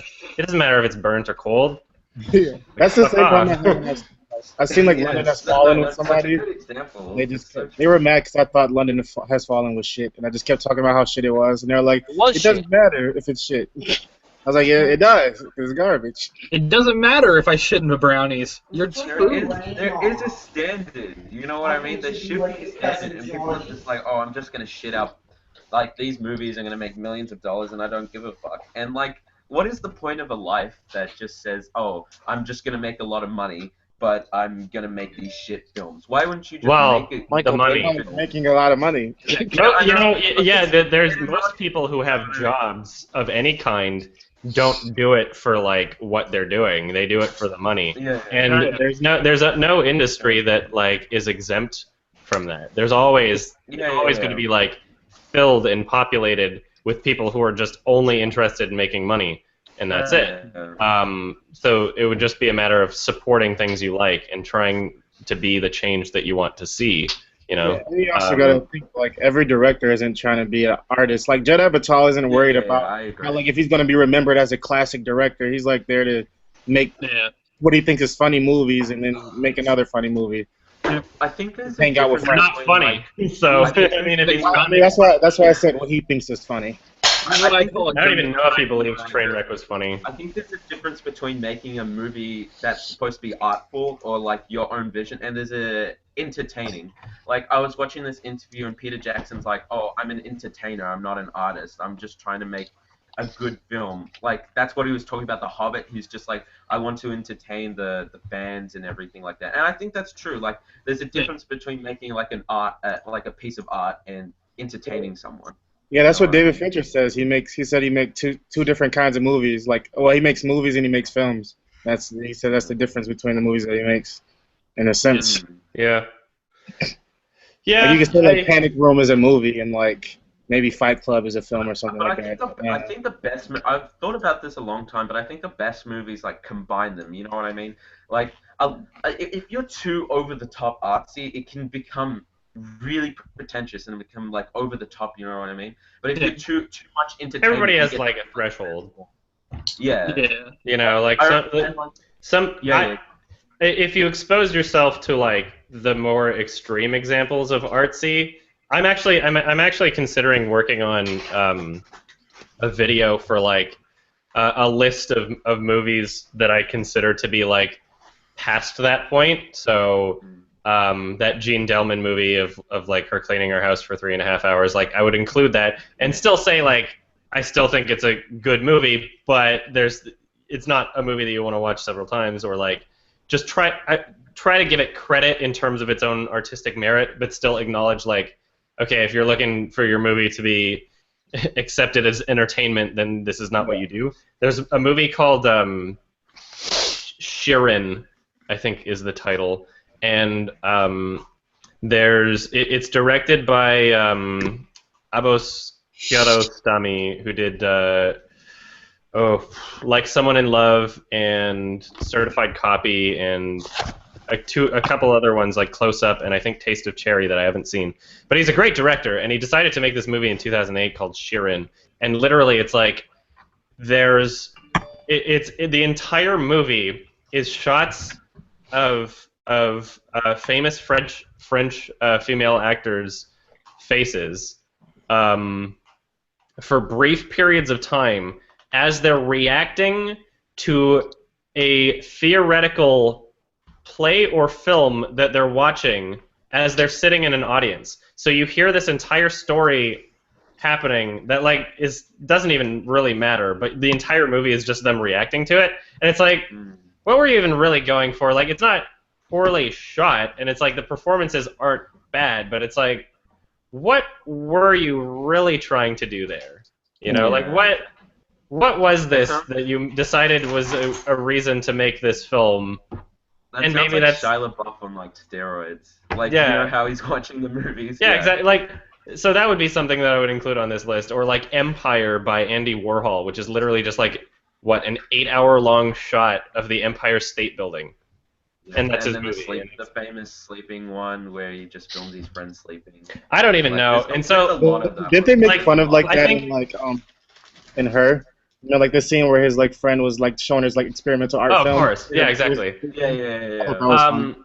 And so I guess what my point was trying to be is kind of like, if you're aware that those movies exist and that it can get like that far into the realm of like art over entertainment, then it makes the type of movies that I really love a lot more reasonable in comparison. Because there's a lot of people that I feel say they love movies, right? But they only ever see like the crappiest like multi-million-dollar advertising budget movies that show up in theaters, and then it's like by the end of it, their favorite movies are all like, they're still good movies, but their favorite movies wind up being like Fight Club, Inception, like all of these, like everybody knows about them. They had ones you could say were various tentpole. degrees of success and commercial success, etc. There's nothing wrong with that, but there is something wrong with when that type of person then comes over to my channel and complains that the movies I like horror films or art films like Holy Mountain or anything directed by Michael Haneke, I love Holy Mountain. then they say like, oh no, that's way too pretentious, or that's art over entertainment. But that's not. That's like, to me, that's like a perfect blend, because I'm aware that it can go so much further than that. When I feel like a lot of the people that complain about what I consider to be like a very fair balance of art and entertainment, when they consider that to be like, oh no, just artsy fartsy bullshit and no entertainment, then I'm like, well, you don't really, you haven't seen anything if you think that that's pretentious. You don't even know about how pretentious a movie can get. Then you know. That's how I I'm gonna feel. leave now. I think I came All here right, late. thank you for Thanks for joining. coming by. Yeah. Mm. See ya. I want to say really quickly, somebody asked, what Nice do I meeting. think? Goodbye. Yeah, bless your mean. Somebody asked me what I think of Deacon's solo album. I haven't heard it yet, but there's this thing with everybody in Animal Collective where no pun intended, but they're better as a collective. When they collaborate and stuff like that, their albums are far better than their solo work. But their solo work sometimes can like be fucking amazing. It's just like a little bit more Crumps. few and far between. Hey, I'm here too. You're guaranteed more often to get a good album out of Animal Collective than any of their solo work. But I'll give it a listen because I fucking love every one of them. They're all really talented and they really bring something to the table. So yeah. Wait, isn't Animal? Wait. Sorry. Animal Collective? Isn't Animal Collective? Oh no, sorry. I was thinking of someone else. I was gonna talk about something, but it's a scratch. So somebody mentioned Pink Flamingos in chat, and I'd just like to point out that there's a 2015 IMDb, maybe 2015 or 2016, I don't know. There's an IMDb page for a remake of Pink Flamingos by John Waters, starring nothing but children, and it's called Kitty Pink Flamingos. And I don't know like where I can watch this movie, but it sounds like bonkers. Like, what is this? Flamingos. Yeah, like the one Kitty with the dress, Pink like the Flamingos. transgender. Pink Flamingos is already like a like shock value disgusting movie on its own. So it kind of like makes me wonder what could be that movie where he makes the same thing with children. Yeah. There was Fucked up. yeah, you guys are saying sounds like it should be banned, but I mean, like, if nothing's really happening, if it's all like I don't even know how they could do it, and that's why I'm so confused about it. He is like the godfather of making people uncomfortable. Yeah. That's all he's ever wanted to do in life. Uncomfortable. And I kind of love that because sometimes I feel that way too. Is like whatever I throw up on camera, I kind of love being able to get any kind of reaction out of people because I feel like that's what art is getting, some kind of a reaction out of people. And if you did it well, if you wanted to get people to feel like that was disgusting, then I guess you're an artist. Maybe like less of a reaction and more of like having people think about what you present. Yeah, or a feeling or anything, There was like a cartoon or whatever, like on the Fine Bros channel. I don't know why I was watching it, but like it was like the like a G-rated Fight Club or whatever, and it was kind of funny, but not really. No, I didn't say Shay. I said Shame. Shay's visiting. Oh, yeah. He's in the other room. Shame is a good movie. Well, I've got a question actually. Do you read anything like about movies, or like do you read like books? Like at the moment, I've ordered like I'll just show you like one. Like I've ordered like this. Like this is Making Movies by Sidney Lumet, and Yes. it's like one of the books you have to read if you're like a film student or whatever. Do you think that's like necessary, and do you read like books? Well, I mean, you could get a lot of that same information from just watching a lot of like special features and audio commentaries on films, and I feel like depending on the film or the release or the director or whoever's providing or commenting on these supplementary features will depend on what you get out of it. And I feel like that's where I've learned a lot of what I talk about in my reviews is just from it's not like I was ever watching those at any point because I was like studying to be able to do this. It's that I just genuinely had an interest in it, and I was like, oh, I really want to know how these things are made. I want to know how this effect was made. I want to know like what happened on set for this to happen. Blah blah blah. It was just something that I always found very interesting, and so the only real like filmmaking book that I've read was How to Make Your Own Damn Movie by Lloyd Kaufman of Troma. Yes. And that's a fun read. It's really funny. It's kind of bonkers. And I kind of loved that book just because like his entire his I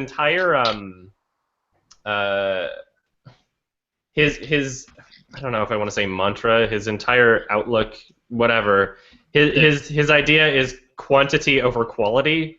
And obviously, like it shows in his films, but his idea is like there's literally nothing stopping anyone from making a movie. Like, sure, it could be a bad movie, but you can make a movie. And so he's saying all these very useful tips for if you were to do something low budget that you could carry over, even if you were making a project that wasn't aiming to be like a shitty Troma movie. So one of them is like always make sure that you have the actors sign releases because one of them will try to sue you at some point if you don't, even if they were in the shot for like 2 seconds.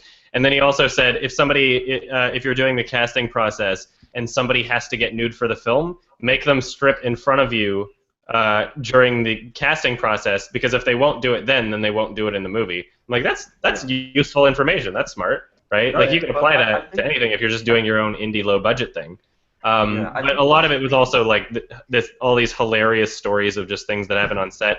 Matt Stone did an introduction from South Park. He did an introduction in the book as well. I would recommend it. It's really funny. I actually I just had a script turned down by Lloyd Kaufman recently. Oh yeah. Yep. Turn that He back. have a voicemail and everything. No, he just said he didn't need a remake of what I was writing at the time. So. Oh, okay. Yep. Oh, whatever. But it was nice to. No, actually, I met him at a convention in Indianapolis. That's cool. Oh yeah. That's dope. Really nice guy. I think the most advice I've gotten is probably just surfing YouTube for like hours. Like all these like videos of just like watching like Quentin Tarantino talk, like fucking Terry Gilliam and stuff like that. Yeah, exactly. Like talented directors will explain their craft, you know. Well, I hate David Lynch though, how he doesn't explain anything. Like even though because I'm not sure he even understands it.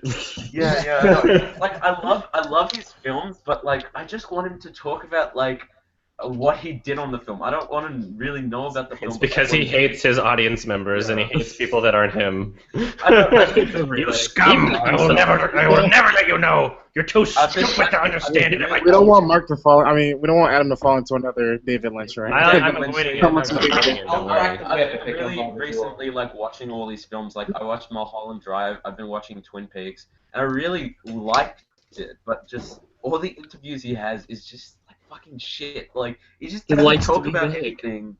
Yeah, he just panders about like fucking bullshit. It's annoying, you know what I mean? It's like you can't really communicate. But he's probably got the idea in his head that you shouldn't be like prioritizing like the director. You should be prioritizing like the art, whatever. You know how people are like, oh, don't love the director, love the art. And I'm just like, yes, but you can you should be able to learn from the director. He should be able to say some shit about Well, he could be just wanting you to find your own voice, your own style. I mean, instead of just like him tell you what to do, like in a sense, you know. He doesn't have a responsibility to tell anybody how he does anything. But, you know. I think if I was a film director, I'd be more loyal to my audience members and help them out, because most of them, if most audience members for a film are like, you know, artsy kids or like people that want to actually be filmmakers, you know what I mean? And so why wouldn't you want to help them out, like push them along, give them some advice? Well, because he doesn't like other people. Yeah. Yeah. But like most directors, that's the easiest answer I can give. I know. Oh, Adam, I got a. Hey, he returns. Does anybody remember Shay? Sorry, I kind of interrupted you. Oh, you're fine. I just had a two-part question. Yes. Do you ever think? Do you think video game adaptations to film or television could work in some aspects? But worse. Could if the project was given to people that cared about the original source material. I'd say but usually that's not the case. The closest ones I felt, and it's weird because I mentioned Uwe Boll here in a positive light. The closest one I thought from him was the Postal movie. There you go. Yeah, it hit all the right notes from the games. It did exactly what it needed to do. It was fucking perfect. And the first I've seen some funny clips from it. Some like kind of funny, kind of bad clips from it. It's YouTube cheesy compilations way back when. And I would like to watch the whole thing at some point. I doubt it would ever make it on like one of my best of the year lists, but I would like to see it just for, I guess.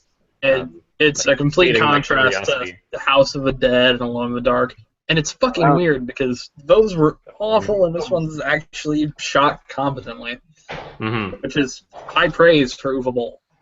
I don't know if like love and respect for video game movies equals like a good movie, because like I feel like Duncan Jones really likes Warcraft and really knows the story and had a respect for it, and as you can see, like I guess the fans. I still haven't seen it, so I can't even make up my mind about that yet. Most of like the fans that have seen their audience have given it a high score, really, as we all know, probably. Well, but the same thing happened for the new Batman movie. So can we really? The only good part.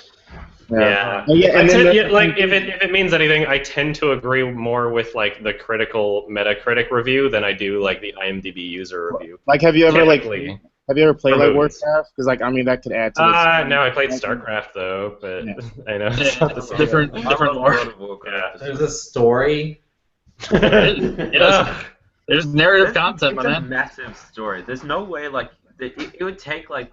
It would be a good mini-series. Like, if you see, like, the whole story of Warcraft, like, the whole thing, including World of Warcraft, it's just fucking huge. I mean, and I guess that's part of why video game movies tend to fail a lot, is because the amount of story that's in a game or that's in a movie is usually drastically different. Like, the amount that you could...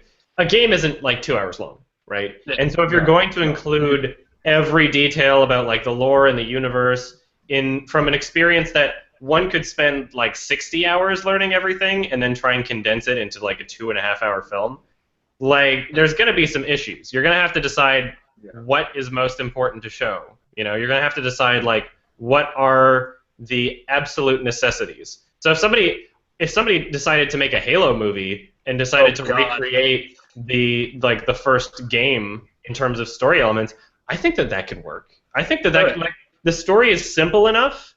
All you would have to do, I would say, take away one of the times that Captain Keyes gets kidnapped. Choose one of them. Don't have both of them. And then that would help a lot. You know, like there's enough to like discover about the world, and there's enough of an arc that I think the first story would really be like possibly a good work well as a movie. Sorry? I say like, would that really be a good movie? Like, I don't know if like I think it could be. like a FPS or like a shooter. I just don't feel like those can be good movies. Well, There's hey, no really I character. mean, like Halo isn't just like an FPS shoot. Like the first Halo game had a great story. The first Halo game had like a really consumable story, great soundtrack, and so I actually think you could adapt the books pretty well.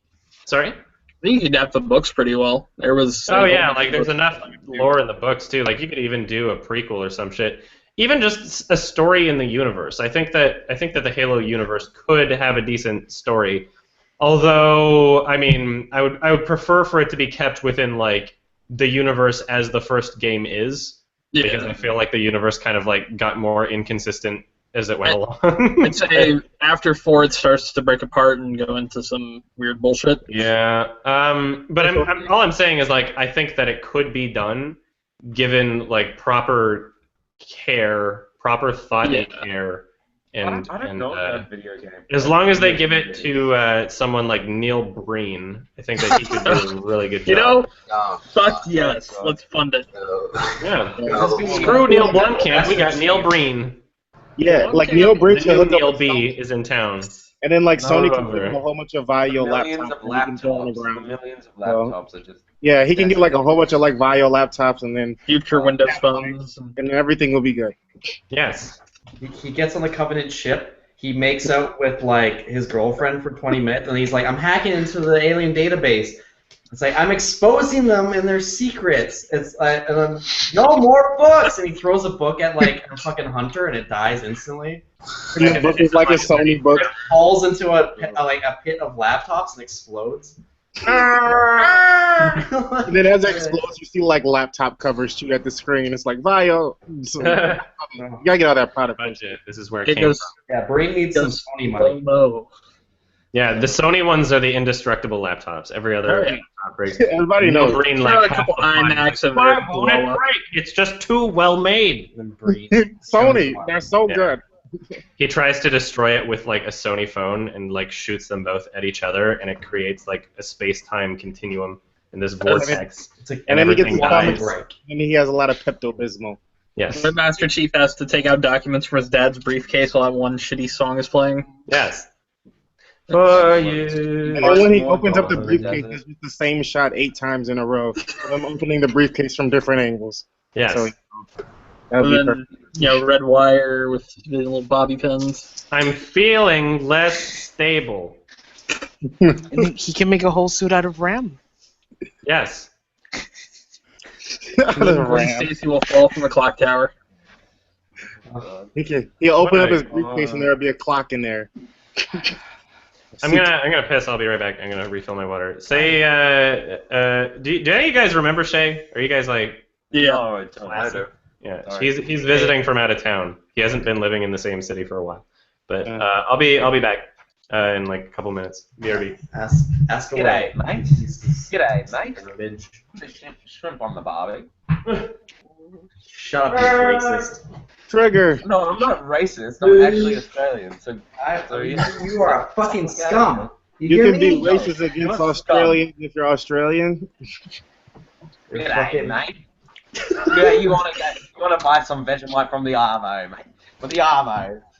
Or grab a VB, mate. You just do that. Hey, Mark. I like how everybody sees Shay. They're just like, I hate Pixar. Like, they know. Sorry, was there somebody who say something? That was me. I was wondering, do you watch Twin Peaks? Yeah, I watched all Twin Peaks. I watched like 2 episodes. I hate David Lynch. Yeah, I guess I'm like, what is this, like a room of hate for David Lynch? Like, what is this? I don't mind. I enjoy David Lynch. He gets a bit pretentious. I think he just gets a little bit too pretentious. Well, like, my thing is like when people like psychoanalyze people they've never met, it's kind of annoying. Like, I hate David Lynch, but you've never met him, talked to him, know anything about him besides like offshoot interviews. I mean, I mean, like we can say that about plenty of bad directors, and we don't know them as people. Like maybe Mark Webb really was trying to make the best Spider-Man movie ever, and Probably was. you know the studio didn't let him. There's a chance of that. There's a chance that like it wasn't even Mark Webb's fault at all. Yeah, you know, honestly, I was thinking Mark Webb was a bad director. I watched he did a movie before that. And I didn't really like the movie, but I thought it was directed kind of reasonably well. It was competently directed. I do 500 Days. I thought it did some things right. Like I could see why they picked him up for the franchise. Did he do 500 Days of Summer? If he did 500 Days of Summer, like I have like a watch. Yeah, I think that was a good movie. So I think what happens. Yeah, it was good for the genre. It was. I mean, I think Amazing Spider-Man 2 suffered from the same problem that the newest Fantastic Four suffered. Except for with less. Like, Fantastic Four was better than. It was, Mark. Fantastic Four was kind of funny. Like, I love the last scene. The last scene is one of my favorites. I liked the first hour, and then when fucking Dr. Doom went all scanners on everybody, I liked that scene. And then the rest of the movie could have just been cut out, and I wouldn't have cared. Well, yeah, look, that, like I said, that's a theory that, like, I don't know, like, a lot of people say, like, after a while, like, Trank just, like, was like, fuck it, fuck the movie, I don't care anymore. So, I mean, like, that's kind of, like, went to shit. I mean, maybe he just didn't care. The thing is, Fox still is suffering from the Rothman effects. Like, there's still a bit of that after. Do you want to share one of your beers? And, yeah, just, like, pop anyone real quick. Honestly, though, I'm glad that Rothman's at Sony, because I now know to avoid Sony completely. What, you didn't know that already? No, I knew that. I just didn't know it happened last year. I found out about it. The man who's responsible for X-Men 3 and the reason why the Deadpool movie almost never got made until he left, and then that's when the Deadpool movie got made, and it was like $54 million budget and made $788 million in the box office. So good. I just watched that movie yesterday. It's finally. I unfortunately tortilled it, but that's because I don't have money right now. I'm gonna buy it because I actually want to support it. It's not regardless of it being a good movie or not. It's just I want to support that sort of stuff. It's just it got a lot of support. So despite it being another superhero movie, it's just like I feel like the people who wanted to make this were really passionate about it, and they didn't like. No, it was a lot of like fucking uphill. It was an uphill battle. It was. They got their budget cut like in the 11th hour, and somehow pulled off. Yeah. Well, actually, they got more money at the end of shooting. Like they got Fox gave them more money at the end of like when they were like making Deadpool. They gave them like $10 million more. Yeah. But didn't they say they were gonna do a sequel like after they finished shooting? Oh yeah. Yeah. They already did. They already they talked about a sequel in the movie, which is funny. Yeah. I don't know. It felt like it was, trying to be edgy, and that was what it was. It does. Like that's just the least edgy thing now, right? I kind of agree with you. It's super marketable. I feel like it's super marketable. Like they should do a sequel. It'll sell. Yeah. Oh yeah. And the thing is, it's a light superhero movie that came out, I think, less than a month before Batman vs. Superman, which grim dark as all hell. I didn't even go see it. I haven't seen a lot of the new films that have come out. Yeah, the problem is, all the Batman parts were good, all the Superman parts were shit, and it was technically more Superman parts than Batman parts. Well, you have to think, like, I mean, Batman and Superman are, like, completely different, like, tonally. Like, Superman is this shining, good old American boy, and Batman is, like, the Dark Knight, I guess, whatever you want to say. Snyder should not have... Story-wise in the past. I mean, yeah, like, those are, like, comics. Like, it's never been done in a movie. So, like, this is the first time I tried to, like, create two different tones in a movie and blend it together. Well, Snyder's... So we're talking about Batman or Superman. Snyder's... I can't wait to see Superman. Snyder's Superman is grim dark as all fuck anyways. I know. I mean, I don't have a problem with grim dark. We don't need everything to be Marvel. Like, well, the thing is, Marvel works because... I mean, at least, like, the dark characters are contrasted by the Which sort of dark bright character?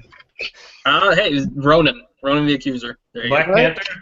Why don't What you DC's doing? Like Marvel what has DC nothing. is doing is they're just throwing money at like all these different movies, and they're like, can we just please be Marvel? Can we just please be Exactly. Marvel? That's And exactly it's just like no, Marvel has set up this Marvel environment throws while just as much Disney money has at really. their movies as DC does. But the thing same is, culture. DC is in this place where they're just like, please, can we just please make at least a good movie to start off a franchise? And it's like failed so many Is times. it that point? Is it that the point of making the movies to make a good movie? But like Yeah, the thing is, like, they've failed so many times. They're just throwing money at these projects that are not going to work. And Well, we don't know. because, like Disney is one of few studios that can consistently make shit tons of money off of almost everything that they release. They have their formula down to a fucking T. You may not like Disney or their movies, but they know what they're fucking doing when it comes to making money. You know, and like half of them, it's not even about the movie; it's about the merchandise.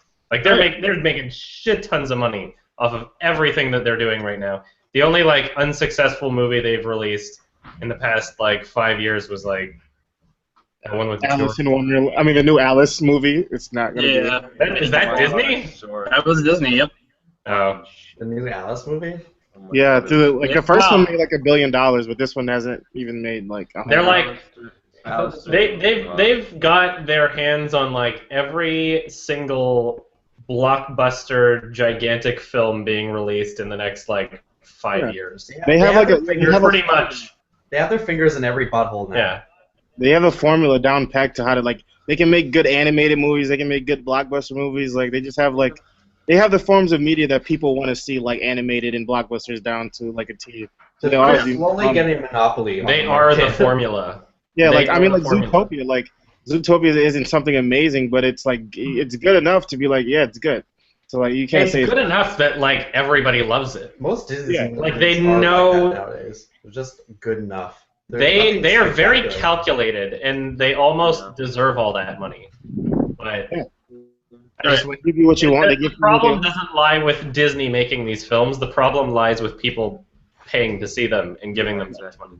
So Yeah, it's like, like we can complain like, oh no, they're making the same movie over and over again, but it's like, well, that's because you're paying to see the same movie over and over again, and they're about making money. So And it's like, can we really complain? That's what people say. Like people are like, I'm not going to the movies unless it's Avengers. Like I don't care what's out. I don't care about trying to try something else new. It's just like if it's superhero movies, I'll go to the movie.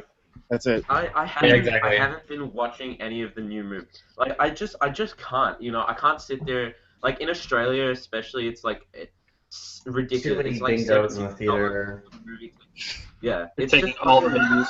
It's All obnoxious. the You know? babies. Like I can't. Not like.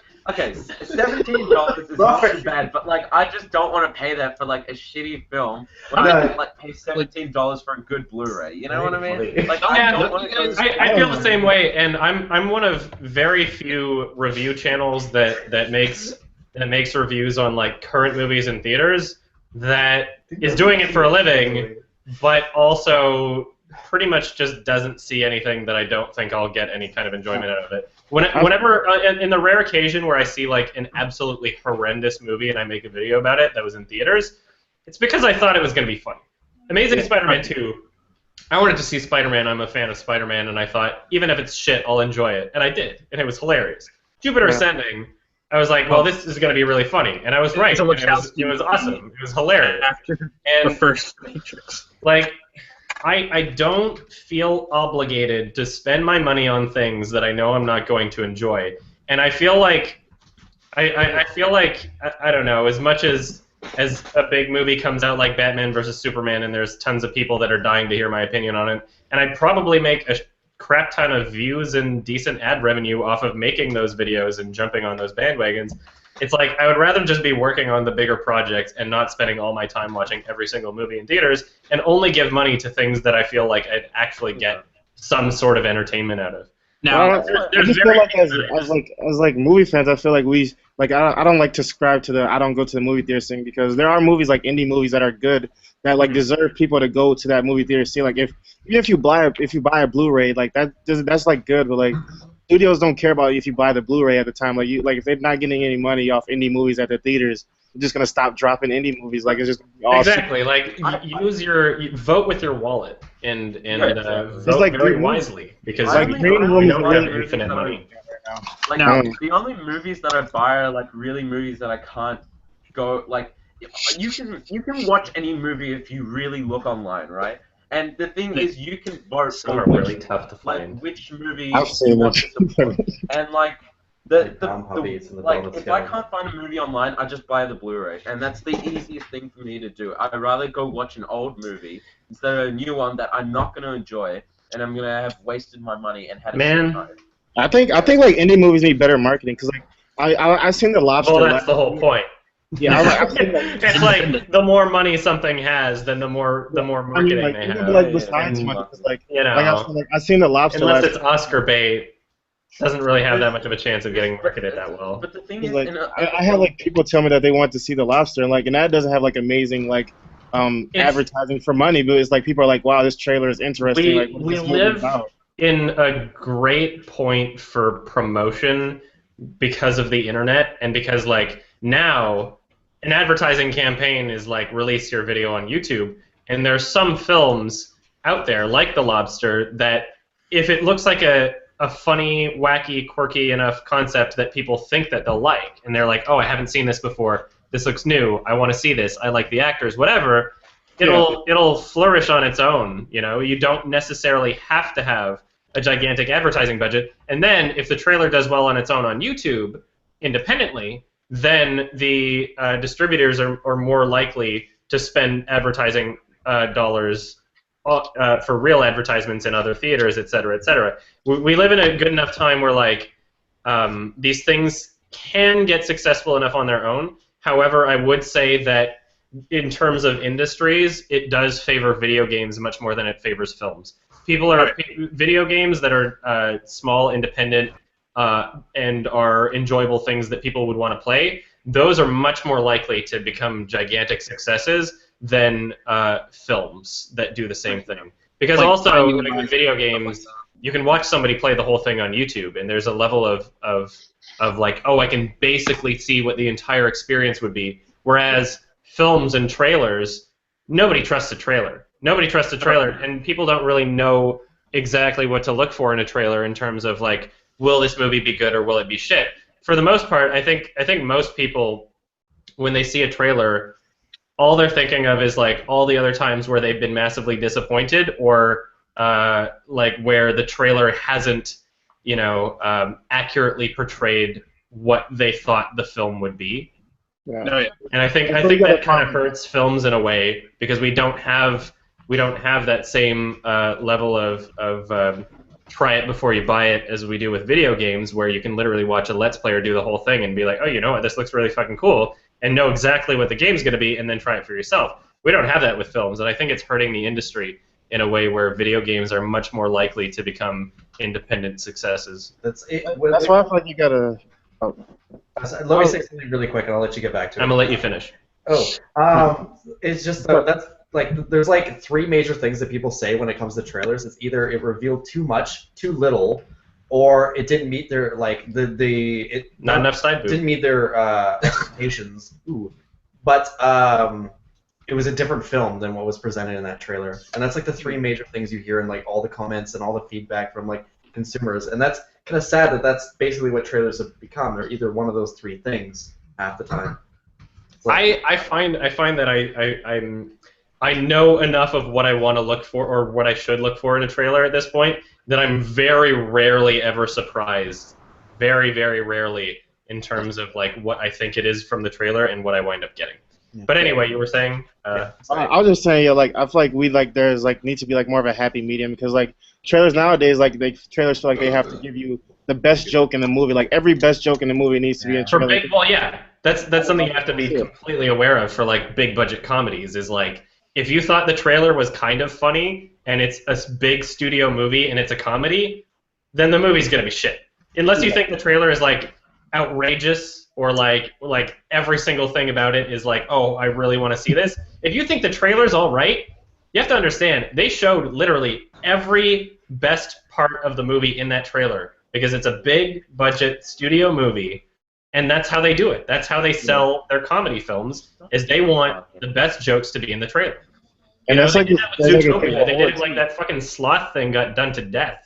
You know, like the movie's joke, and they milked the shit out of it in their advertising campaign. Just try to imagine how the new Ghostbusters movie is going to be. If we saw the trailer, what was that? We literally just saw the best parts of the film, and that was it.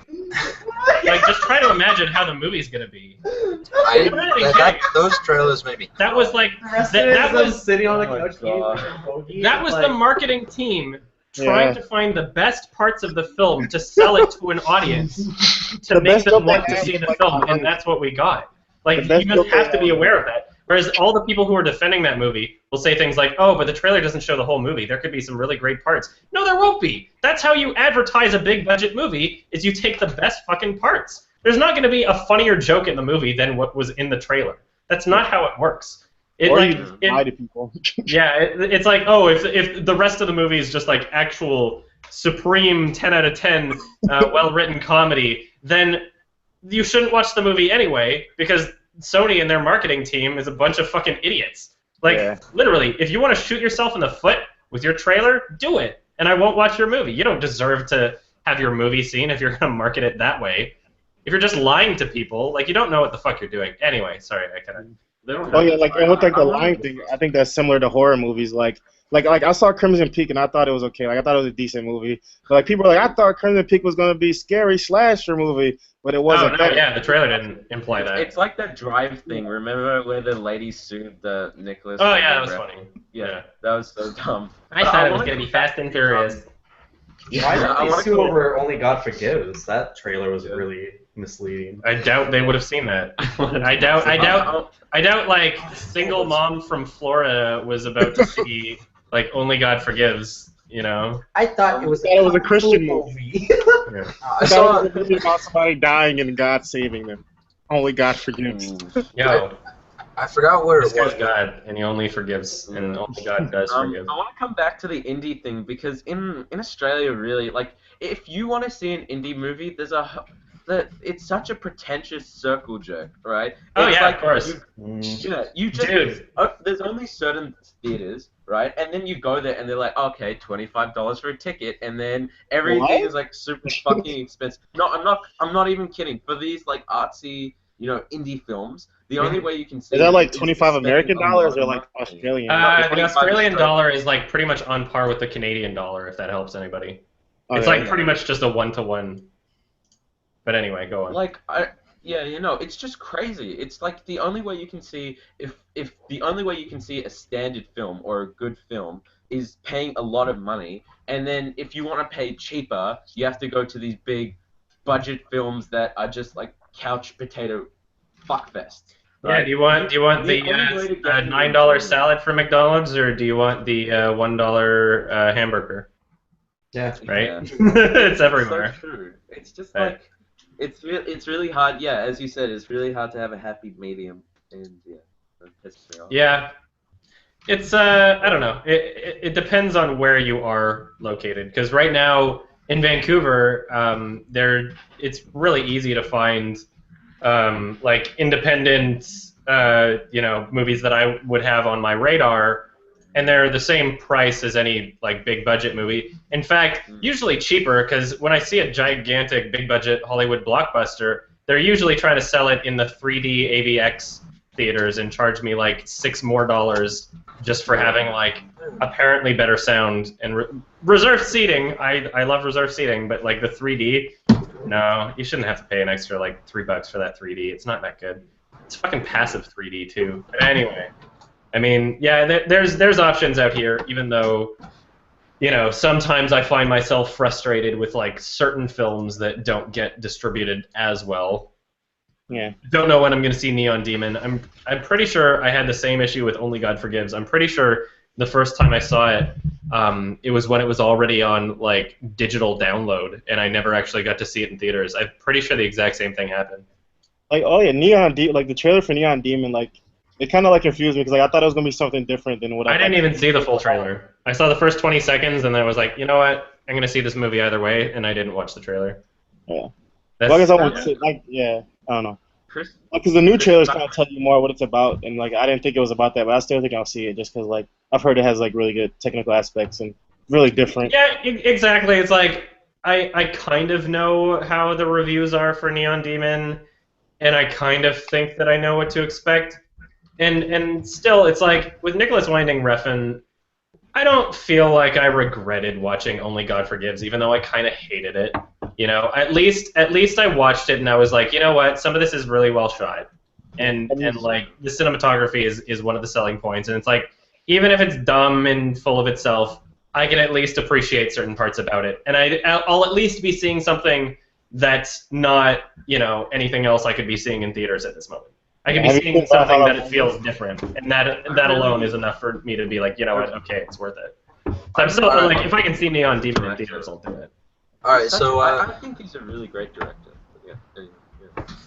all right, so going back to trailers though, I remember when I went to go see 10 Cloverfield Lane, like, you know how they play like a billion trailers before a movie, of course. And well, I just remember that all those trailers just kind of like pissed me off. Those like, man, these movies look terrible. And then by the time the movie actually rolled around, I was just still kind of like pissed off at all the trailers then. It almost ruined the never movie should for have me. been a Cloverfield movie. I don't want to spoil it for anybody, so I'm not going to talk about like the ending or I still anything. think But it's like like a good movie though. the like, go look up what the movie was supposed to be before J.J. Abrams like shoved it up his asshole. That's the movie that I would have loved to have seen, and for the most part, it is the same movie, but the changes that were made to the original concept kind of prevent me from like actually really loving the movie. I can love parts of the movie, but I really there's certain parts of the movie that kind of ruin the movie for me, and I still love the rest of the movie. And those parts are exactly, if you look it up, exactly what J.J. Abrams was responsible for, and I'm just a little upset at him over that. Well, it would have been very similar to Take Shelter, I think, if it wasn't a Cloverfield movie. No, Take Shelter was very different. I mean, like they're kind of both like about like well, I guess yeah. They have similar concepts and themes, but they're very different in presentation. Oh yeah. I loved John Goodman in 10 Cloverfield Lane. Like, he was the whole movie. If he wasn't in the movie, I wouldn't love it nearly as much. So. Yeah. But I'd be willing to see it again and then just shut off the movie before it ends. But I won't. I think they all did decent. Like I liked Mary Elizabeth Winstead. I think she's a decent actor. I like her mouth a lot, and it's. He has a nice mouth. There's a moment where she's like chained up and kind of disabled and stuff. And he feeds her a hot dog, and I just she can't get away fast enough. And I'm like, come in. Mark's coming for you. You're getting that rat hole. You don't have any pants on. Yeah, that was a good scene. But the thing about that movie is like I can't forgive it. It's just like I guess I'm like only God can forgive it. Well, I'm God and I forgive it, so don't worry. It's I can't forgive it for what it is and everything like that. There's a decent movie hidden in there somewhere. Like I'm willing. Hidden. I'm willing to like. If I like, I'm willing to like get it. Some of them are just shade. What? Just the comments on the side. Some of them just literally say "shay" and that's it. That's fine. But anyway, shay.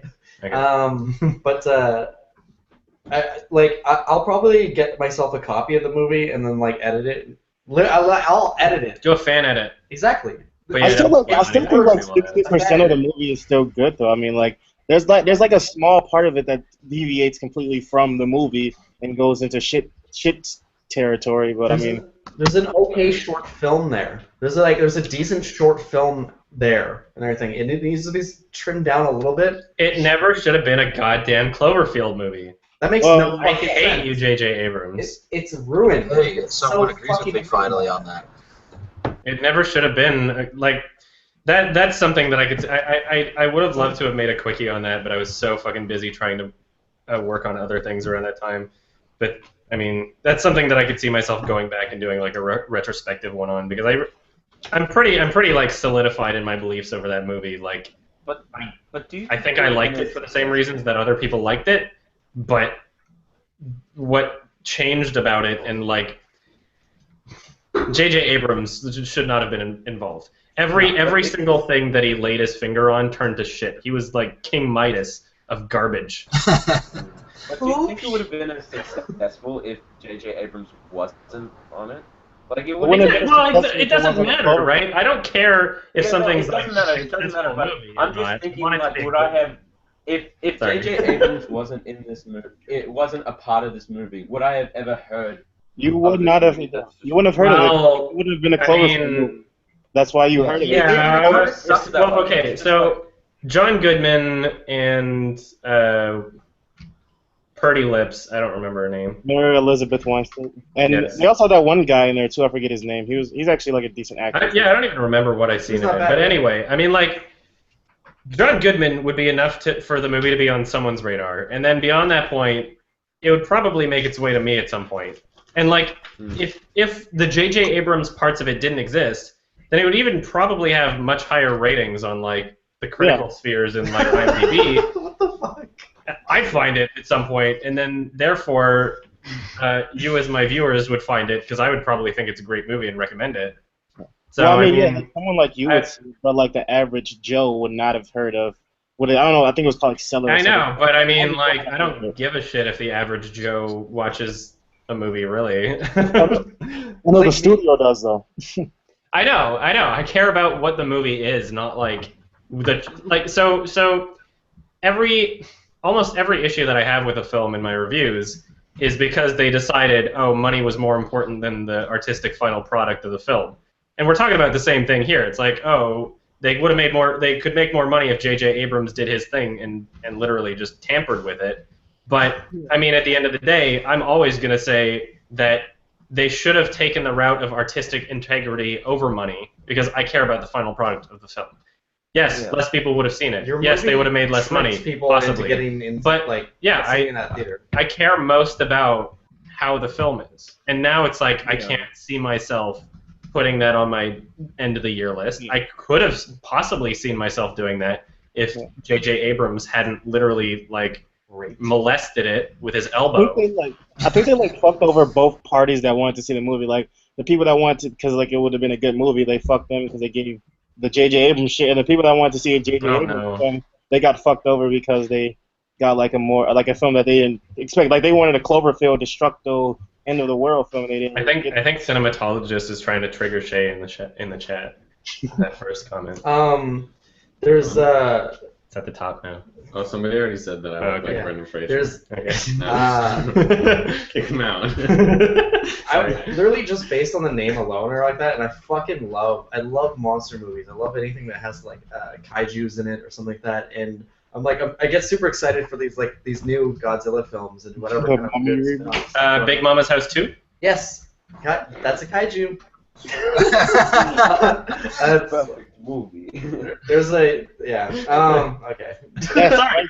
Anyways, it's like and you fucking slap a name on that, and the ending has this like kind of like, oh, I guess this kind of was like a Cloverfield Don't say movie, too specific about the ending, in case people haven't seen it. It has this end, like the ending is the fucking worst thing ever. That's all you need to know about it. Is that it shouldn't have been a Cloverfield movie and the ending sucks. The name, the name should have stayed the same, like the seller. It shouldn't have had the ending that it did. It's a garbage fucking film because it just gets so. It's not garbage though. I still don't think it's garbage.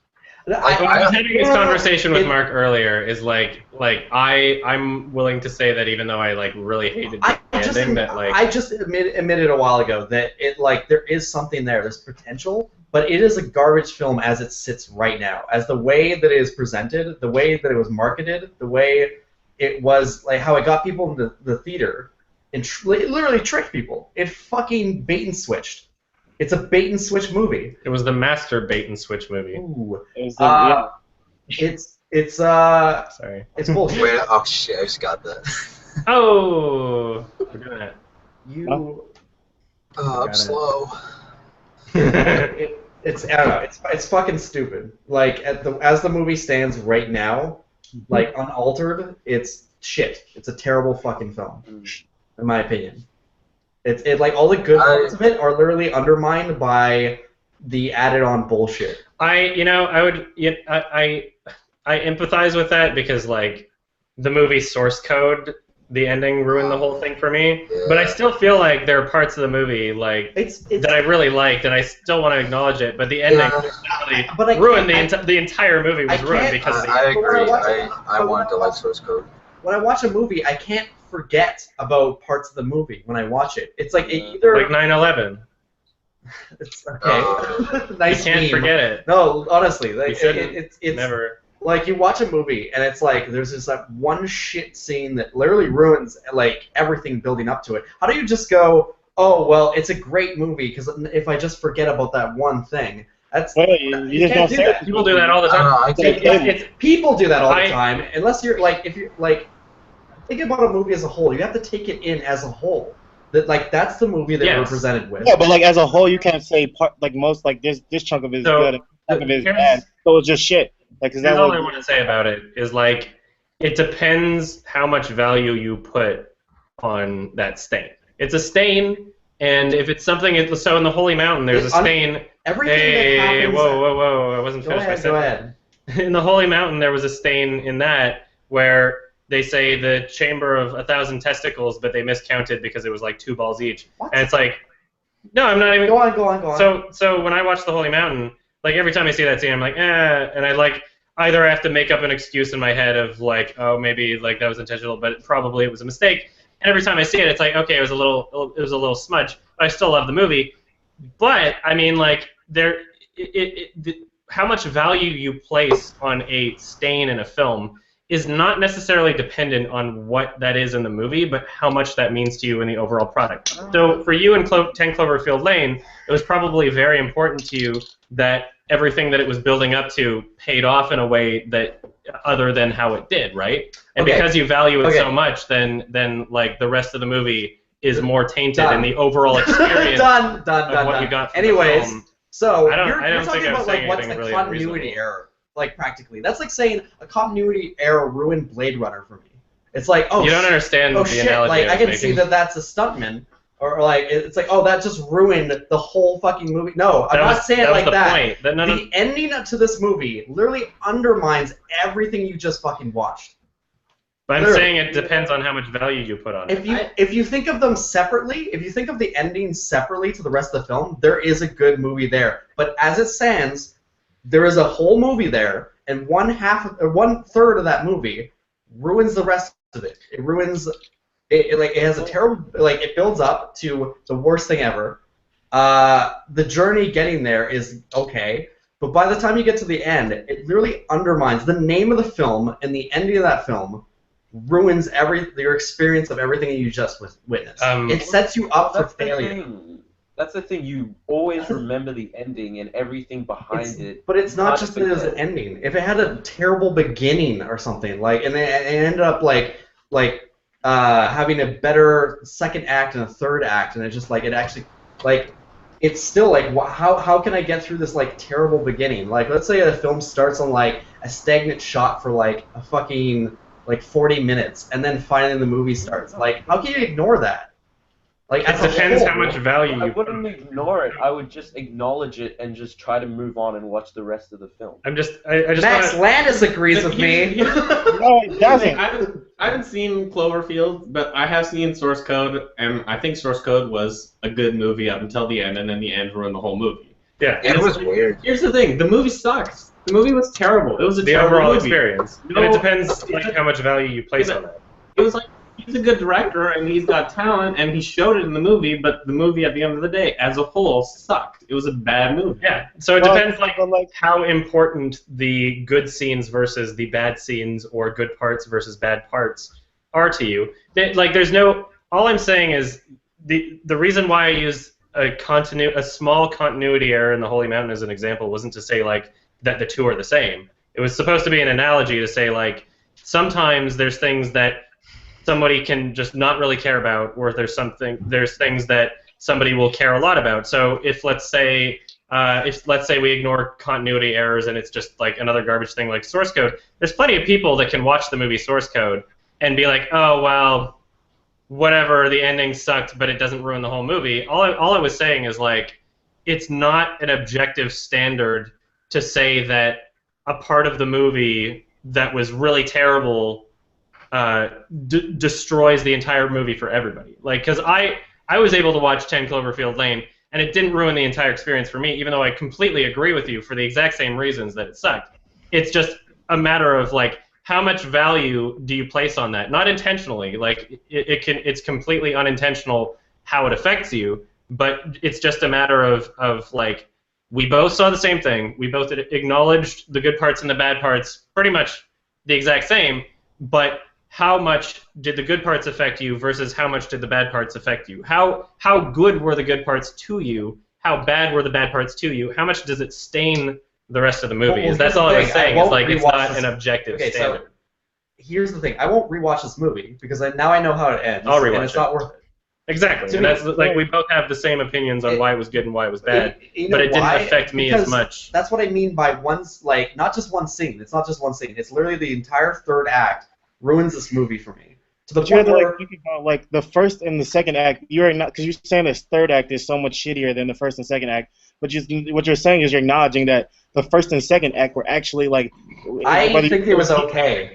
Like, whether you think it was decent or good, you're acknowledging that parts, like, almost 2/3 of the movie were decent or okay for you, and then the last part of the movie was shit. So you're still acknowledging that over, like, the movie, you can't say, like, it's complete garbage, complete shit. I mean, like, you can say, like, off as decent, and then it's really bad. That affects the overall score. I'm going to interject. So it went from decent to bad. I think we're having a little semantic argument over the movie was complete shit, the entire movie was complete shit, or the entire experience overall was complete shit. I think that those are two different things. Because, like, if you go to if you take the experience as a whole and then it's like, oh, well, this ruins the entire experience, that's perfectly reasonable to say.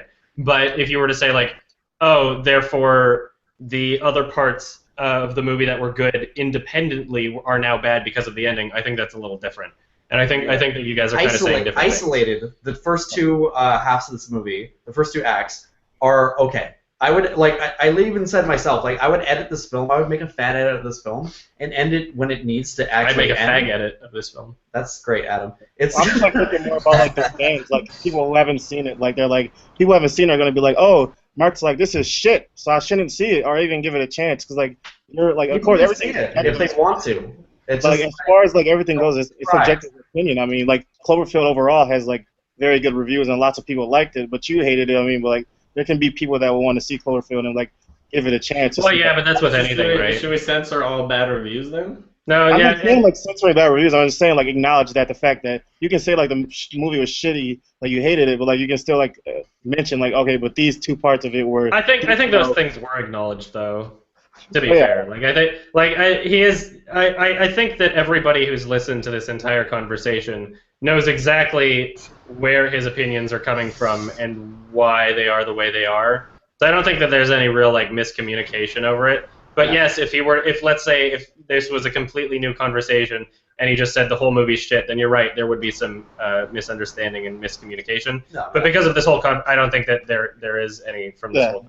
Yeah. I think we delved into it pretty thoroughly. There is a semblance in which I do agree, but yet disagree with Adam and everything. Like, we definitely both got two very different experiences, and I think that, like, so much so that I really feel like anybody who's going to watch this movie is literally going to have one of those two feelings. Like, maybe there's that one rare person who is like, dude, this is good.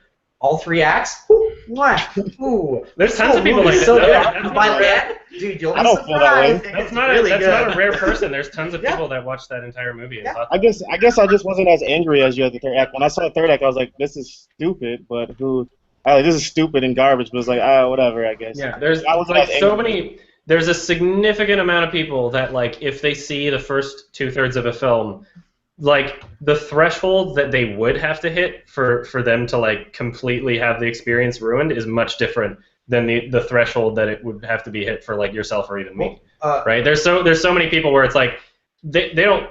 I mean, especially for, like, the average moviegoer or, like, any kind of average Joe moviegoer, like, they would have to literally just, like, pull everything was a dream and, like, just say fuck you to the audience in way worse ways than what they actually did in order to get most people to have their experience soured. Like, Fantastic Four is an example where, like, the first however much of it seems like any other regular Marvel movie, but because of everybody expecting some kind of payoff that they never got, right? That soured the entire experience for the average film goer, for like the average movie goer was like, oh my god, that whole movie's terrible. But it's like really the first the first 80% of it seems like any other Marvel movie, really. I would say like the first 20% of it.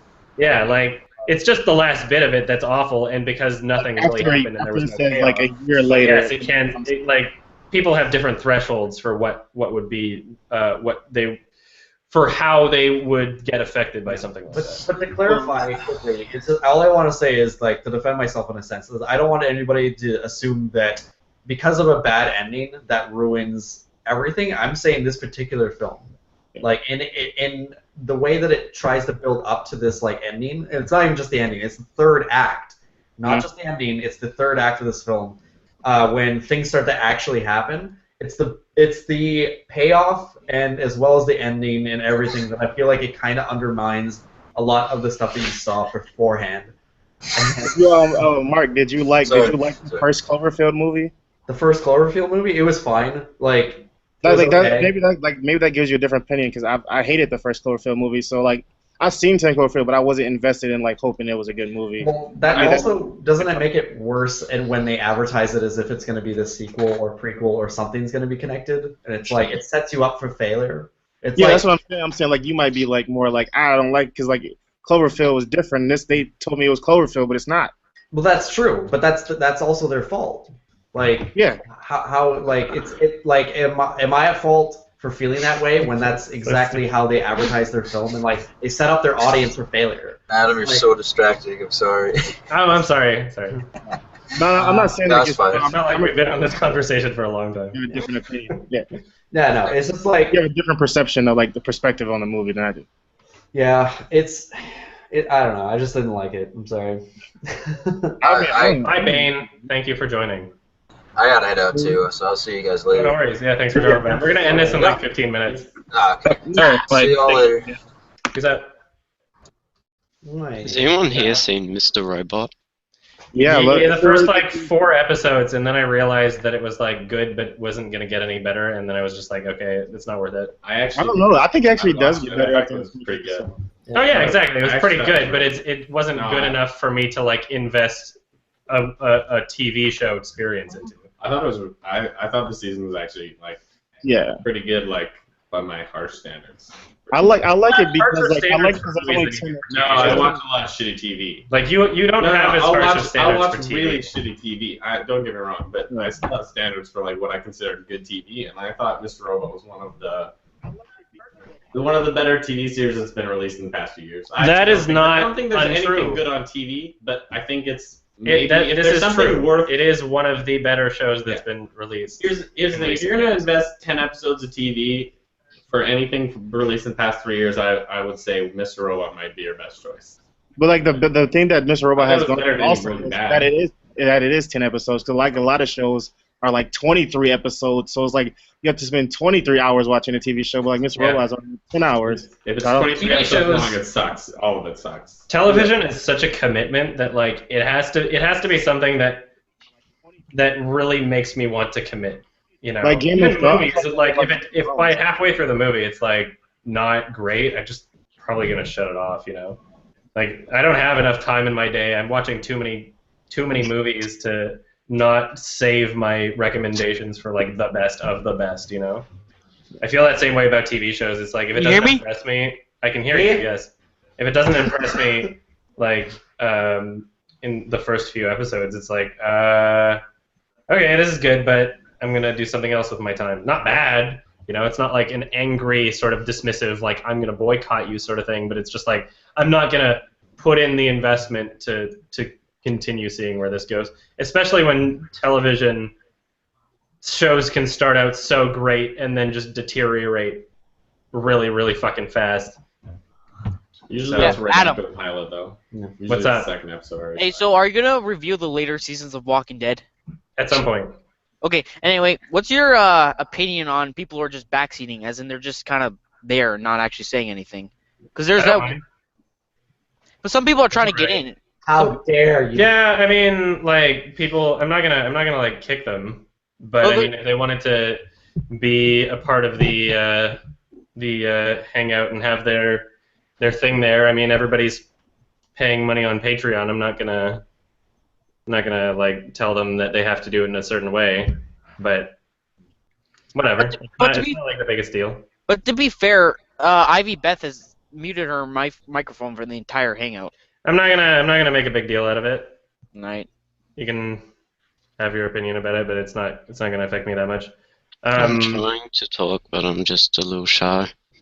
Yeah, there you go. Don't be shy. You're a cute boy. Sit on Papa's lap. Come on, yeah, I'm not gonna make son. a big deal Sit on about Papa's lap. like participation. You know. I don't know. Like, How dare you?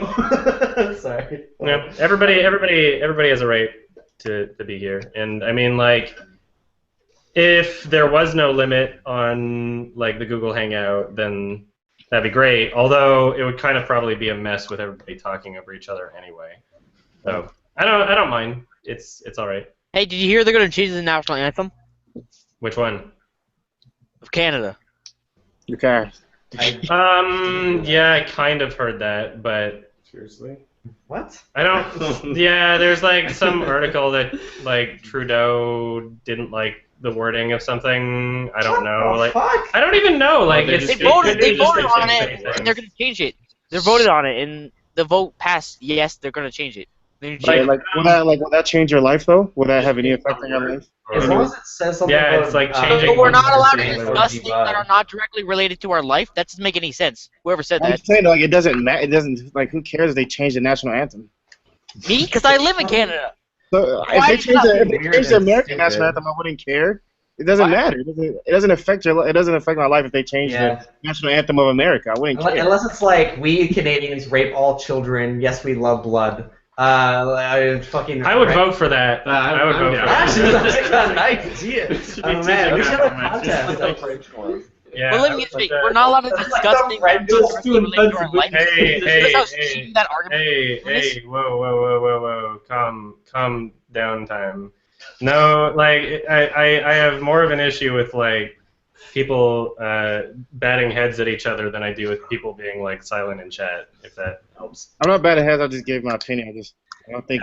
Like, calm discussions I'm in favor of. It's like, weird, calm. I guess, but I mean, I hope they don't change it to anything too stupid. Like they introduce like dank memes and like hashtags and memes and a fucking vape and dank OG Kush. Canada, land of the dank OG memes. We give our lives to the. It literally says in the national anthem, it's like nation of the weed flag. And, and like the home of the gay and the maple syrup. We Canada. I use maple syrup as lube. Who doesn't? Who doesn't? Yeah, I mean, I don't know. Like, I don't even remember that article on the national anthem or like what the changes would be, but it doesn't really like.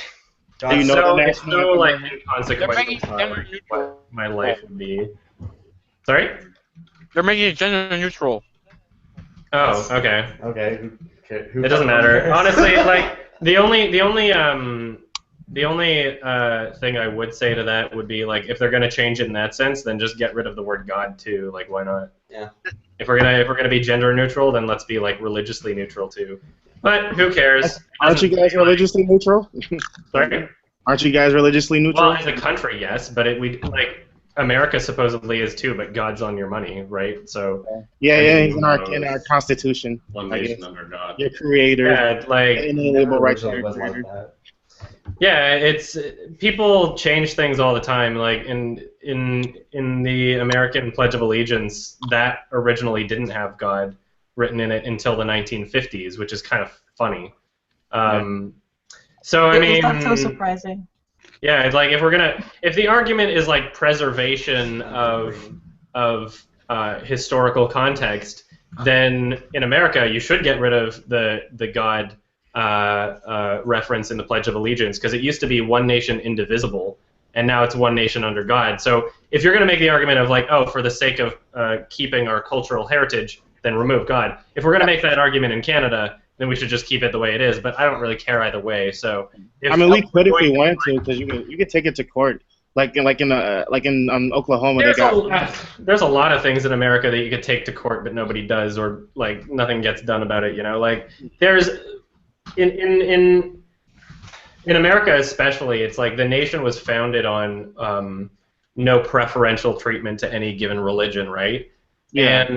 But there is, of course, Christianity, of course. Yeah, exactly. And so it's kind of like weeded its way in and made changes where it can. And yeah, it's as much as it on paper, it's like, oh, you shouldn't have a preference over a particular religion. There's a lot of examples, especially in USA, where you can see that that isn't really being held up as a standard, where it's not really being put into practice. There's several states where you're literally legally not allowed to hold office if you're an atheist, which is weird, right? And I would love for someone to like challenge that, but there's literally certain states where you cannot do that if you're atheist. That's funny because I was listening to Richard Dawkins talk about on this, like in the House, like in the Senate in the House, there's like one person I think that said they're an atheist, and he's like, that's just like statistically impossible for there to be one person in both the Senate and the House that's atheist, or like non-religious in a sense. But usually people say that so they can be in office even though they're probably atheists to begin with.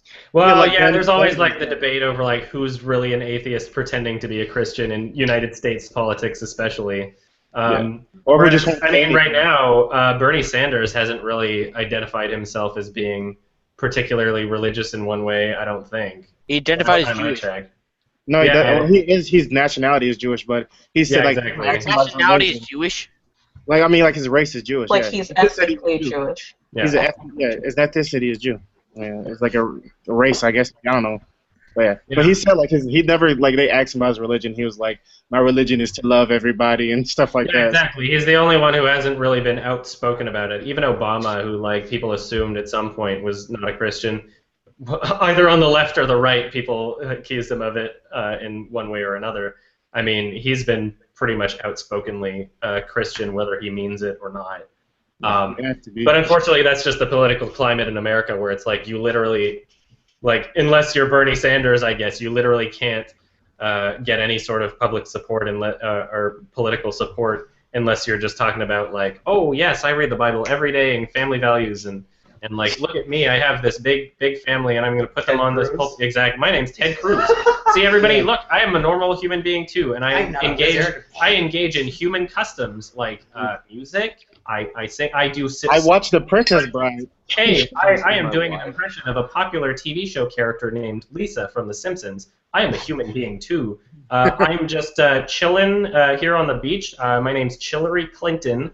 I can do things like Snapchat. I have a Twitter account, and I post tweets all the time.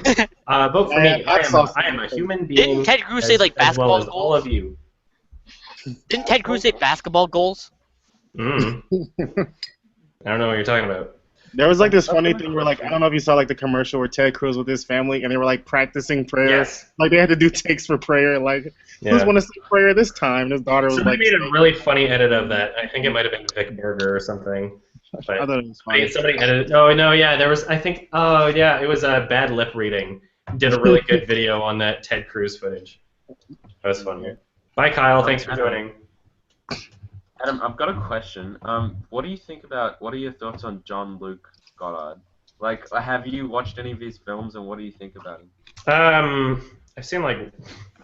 I actually bought Breathless on Criterion, but I haven't watched it yet, and I know that that's like. It's so much better than the Avengers film. Sorry. It's like seriously amazing. I love it. And I'm definitely trying to get more into his work. There's a movie that I'm considering for my 2014 list, but will likely be on the Guilty Pleasures list. But I would like to mention in some way, I think. Isn't it Goodbye the Language? Yes. Yeah. So I have the 3D Blu-ray, and it's definitely like engaging, but I need to see it for a second time to decide like exactly what I want to say about it, I guess. So So we're gonna end this hangout pretty soon. It has been a little under 3 hours, and I got a bunch of stuff I got to get done today. Hey, Can I have you? I was about to say if anybody wanted any like final questions or whatever, just feel free. I'm gonna gift you this war of mine as soon as you friend me. Okay, message me on Patreon. I'll talk to you about it there. Thank you. I already sent a friend request. I don't even my Steam account's public, so when I look at my messages, it's like 10,000 requests. So it'll have to be discussed not on Steam in the first place. But I appreciate it. I had a question about Yeah, sure. really quick. Sorry to go back to it, but for the 10 Cloverfield. Your mic's cutting out a little. I heard 10 Cloverfield Lane because I get triggered every time I hear it. Is it Sorry. the tone change that was? No, it's the I mean, partially the tone change, but partially just like we had a grounded story, and then it transformed into something different. Your mic's doing some really weird things. I think it's like lagging your mic. Yeah, but, okay. I think I'm answering your question appropriately, although I'm just trying to like piece together what I think you said. Sorry. I was gonna ask you. It Like, was partially the tone change, but it was also just that we had a grounded story that was not flawed, and then out of nowhere, not only did the tone change, but it turned into a sequence or an end of the film that was incredibly flawed in plenty of ways, whether it be like cheesy, fake, visible green screen, or like the physics not making sense, or like why would the character do this, or like et cetera, et cetera, et cetera. Like almost all of the flaws within the film can be found in this like 10 to 15 minute segment. Whether the tone was different or not, whether or not it's like, oh, the tone, I didn't like the tone, or I like the tone, like everything that you could be considered to be flawed about the film, it could be found within that small amount of time. And I hope that you're listening on the YouTube chat because you disappeared from Google Hangouts. I think it was your internet connection. Yeah. I was gonna ask you, have you seen like the Michelle Gondry like documentary interview with Noam Chomsky called "Is the Tall Man Happy"? No, I didn't see that. Oh, sorry guys. Did you hear my response to the question? I did respond to it. Oh no, I didn't. Okay, sorry. Did you get the YouTube link too? You can, yeah. like, My internet just went out. That was all. Oh yeah, no worries. Your mic was crapping out. But I think you were asking about whether or not it was the tone change at the end of 10 Cloverfield Lane, or why I didn't like it. I think that was your question, and I answered it. And just when the video's done processing on YouTube, just skip to that end part because I kind of just rambled a bit about it. But I think I answered it. Okay, right on. Just because we're ending it at like that's the only reason I wouldn't want to. Can you play Fibbage tomorrow? No. Thank you. Sorry.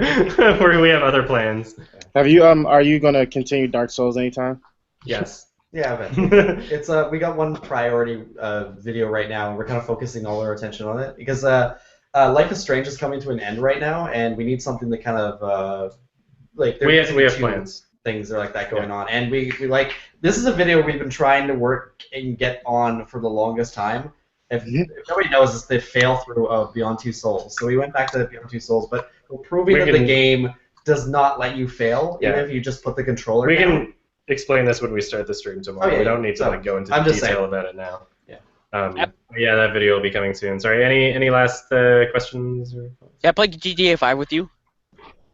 If you're gonna ask any more questions about video games or Steam, I would just please ask that on like my Patreon because it's like, you know, like you're saying earlier about like people not talking, but now it's like you're like the questions, the final questions at the end. You know, one could say like, can I play GTA 5 or can we play Fibbage or something? Like you could argue that that's taking up question time too, right? When that was the criticism you made. Like no offense, but just saying. Anyway, any other questions for anybody? 'Cause I'm gonna end this soon. We're gonna get some food. Do you know what type of Yeah. All right, two last questions. The two people that just interrupted each other one at a time. Yeah. Do you know who Crazy Pictures are? Like Crazy what? Peaches? Crazy Pictures. Crazy Pictures. Yeah. Yeah. You donated. That seems so familiar because I think I watched something. Yeah. that had that. Sorry?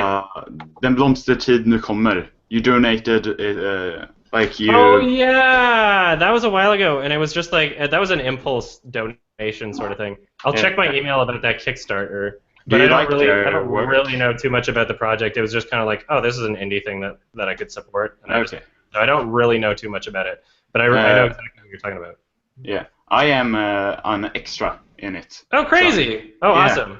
Nice. So all right. I'm pretty excited to see me in the background. That's hilarious. Yeah. Feel free to like screen cap and point yourself out and send it to me or something if that's if you want to do that. All right. Last question. Who tried to talk earlier? Yeah. No. Like if you were going to make a film, like you said in the future, you want to. What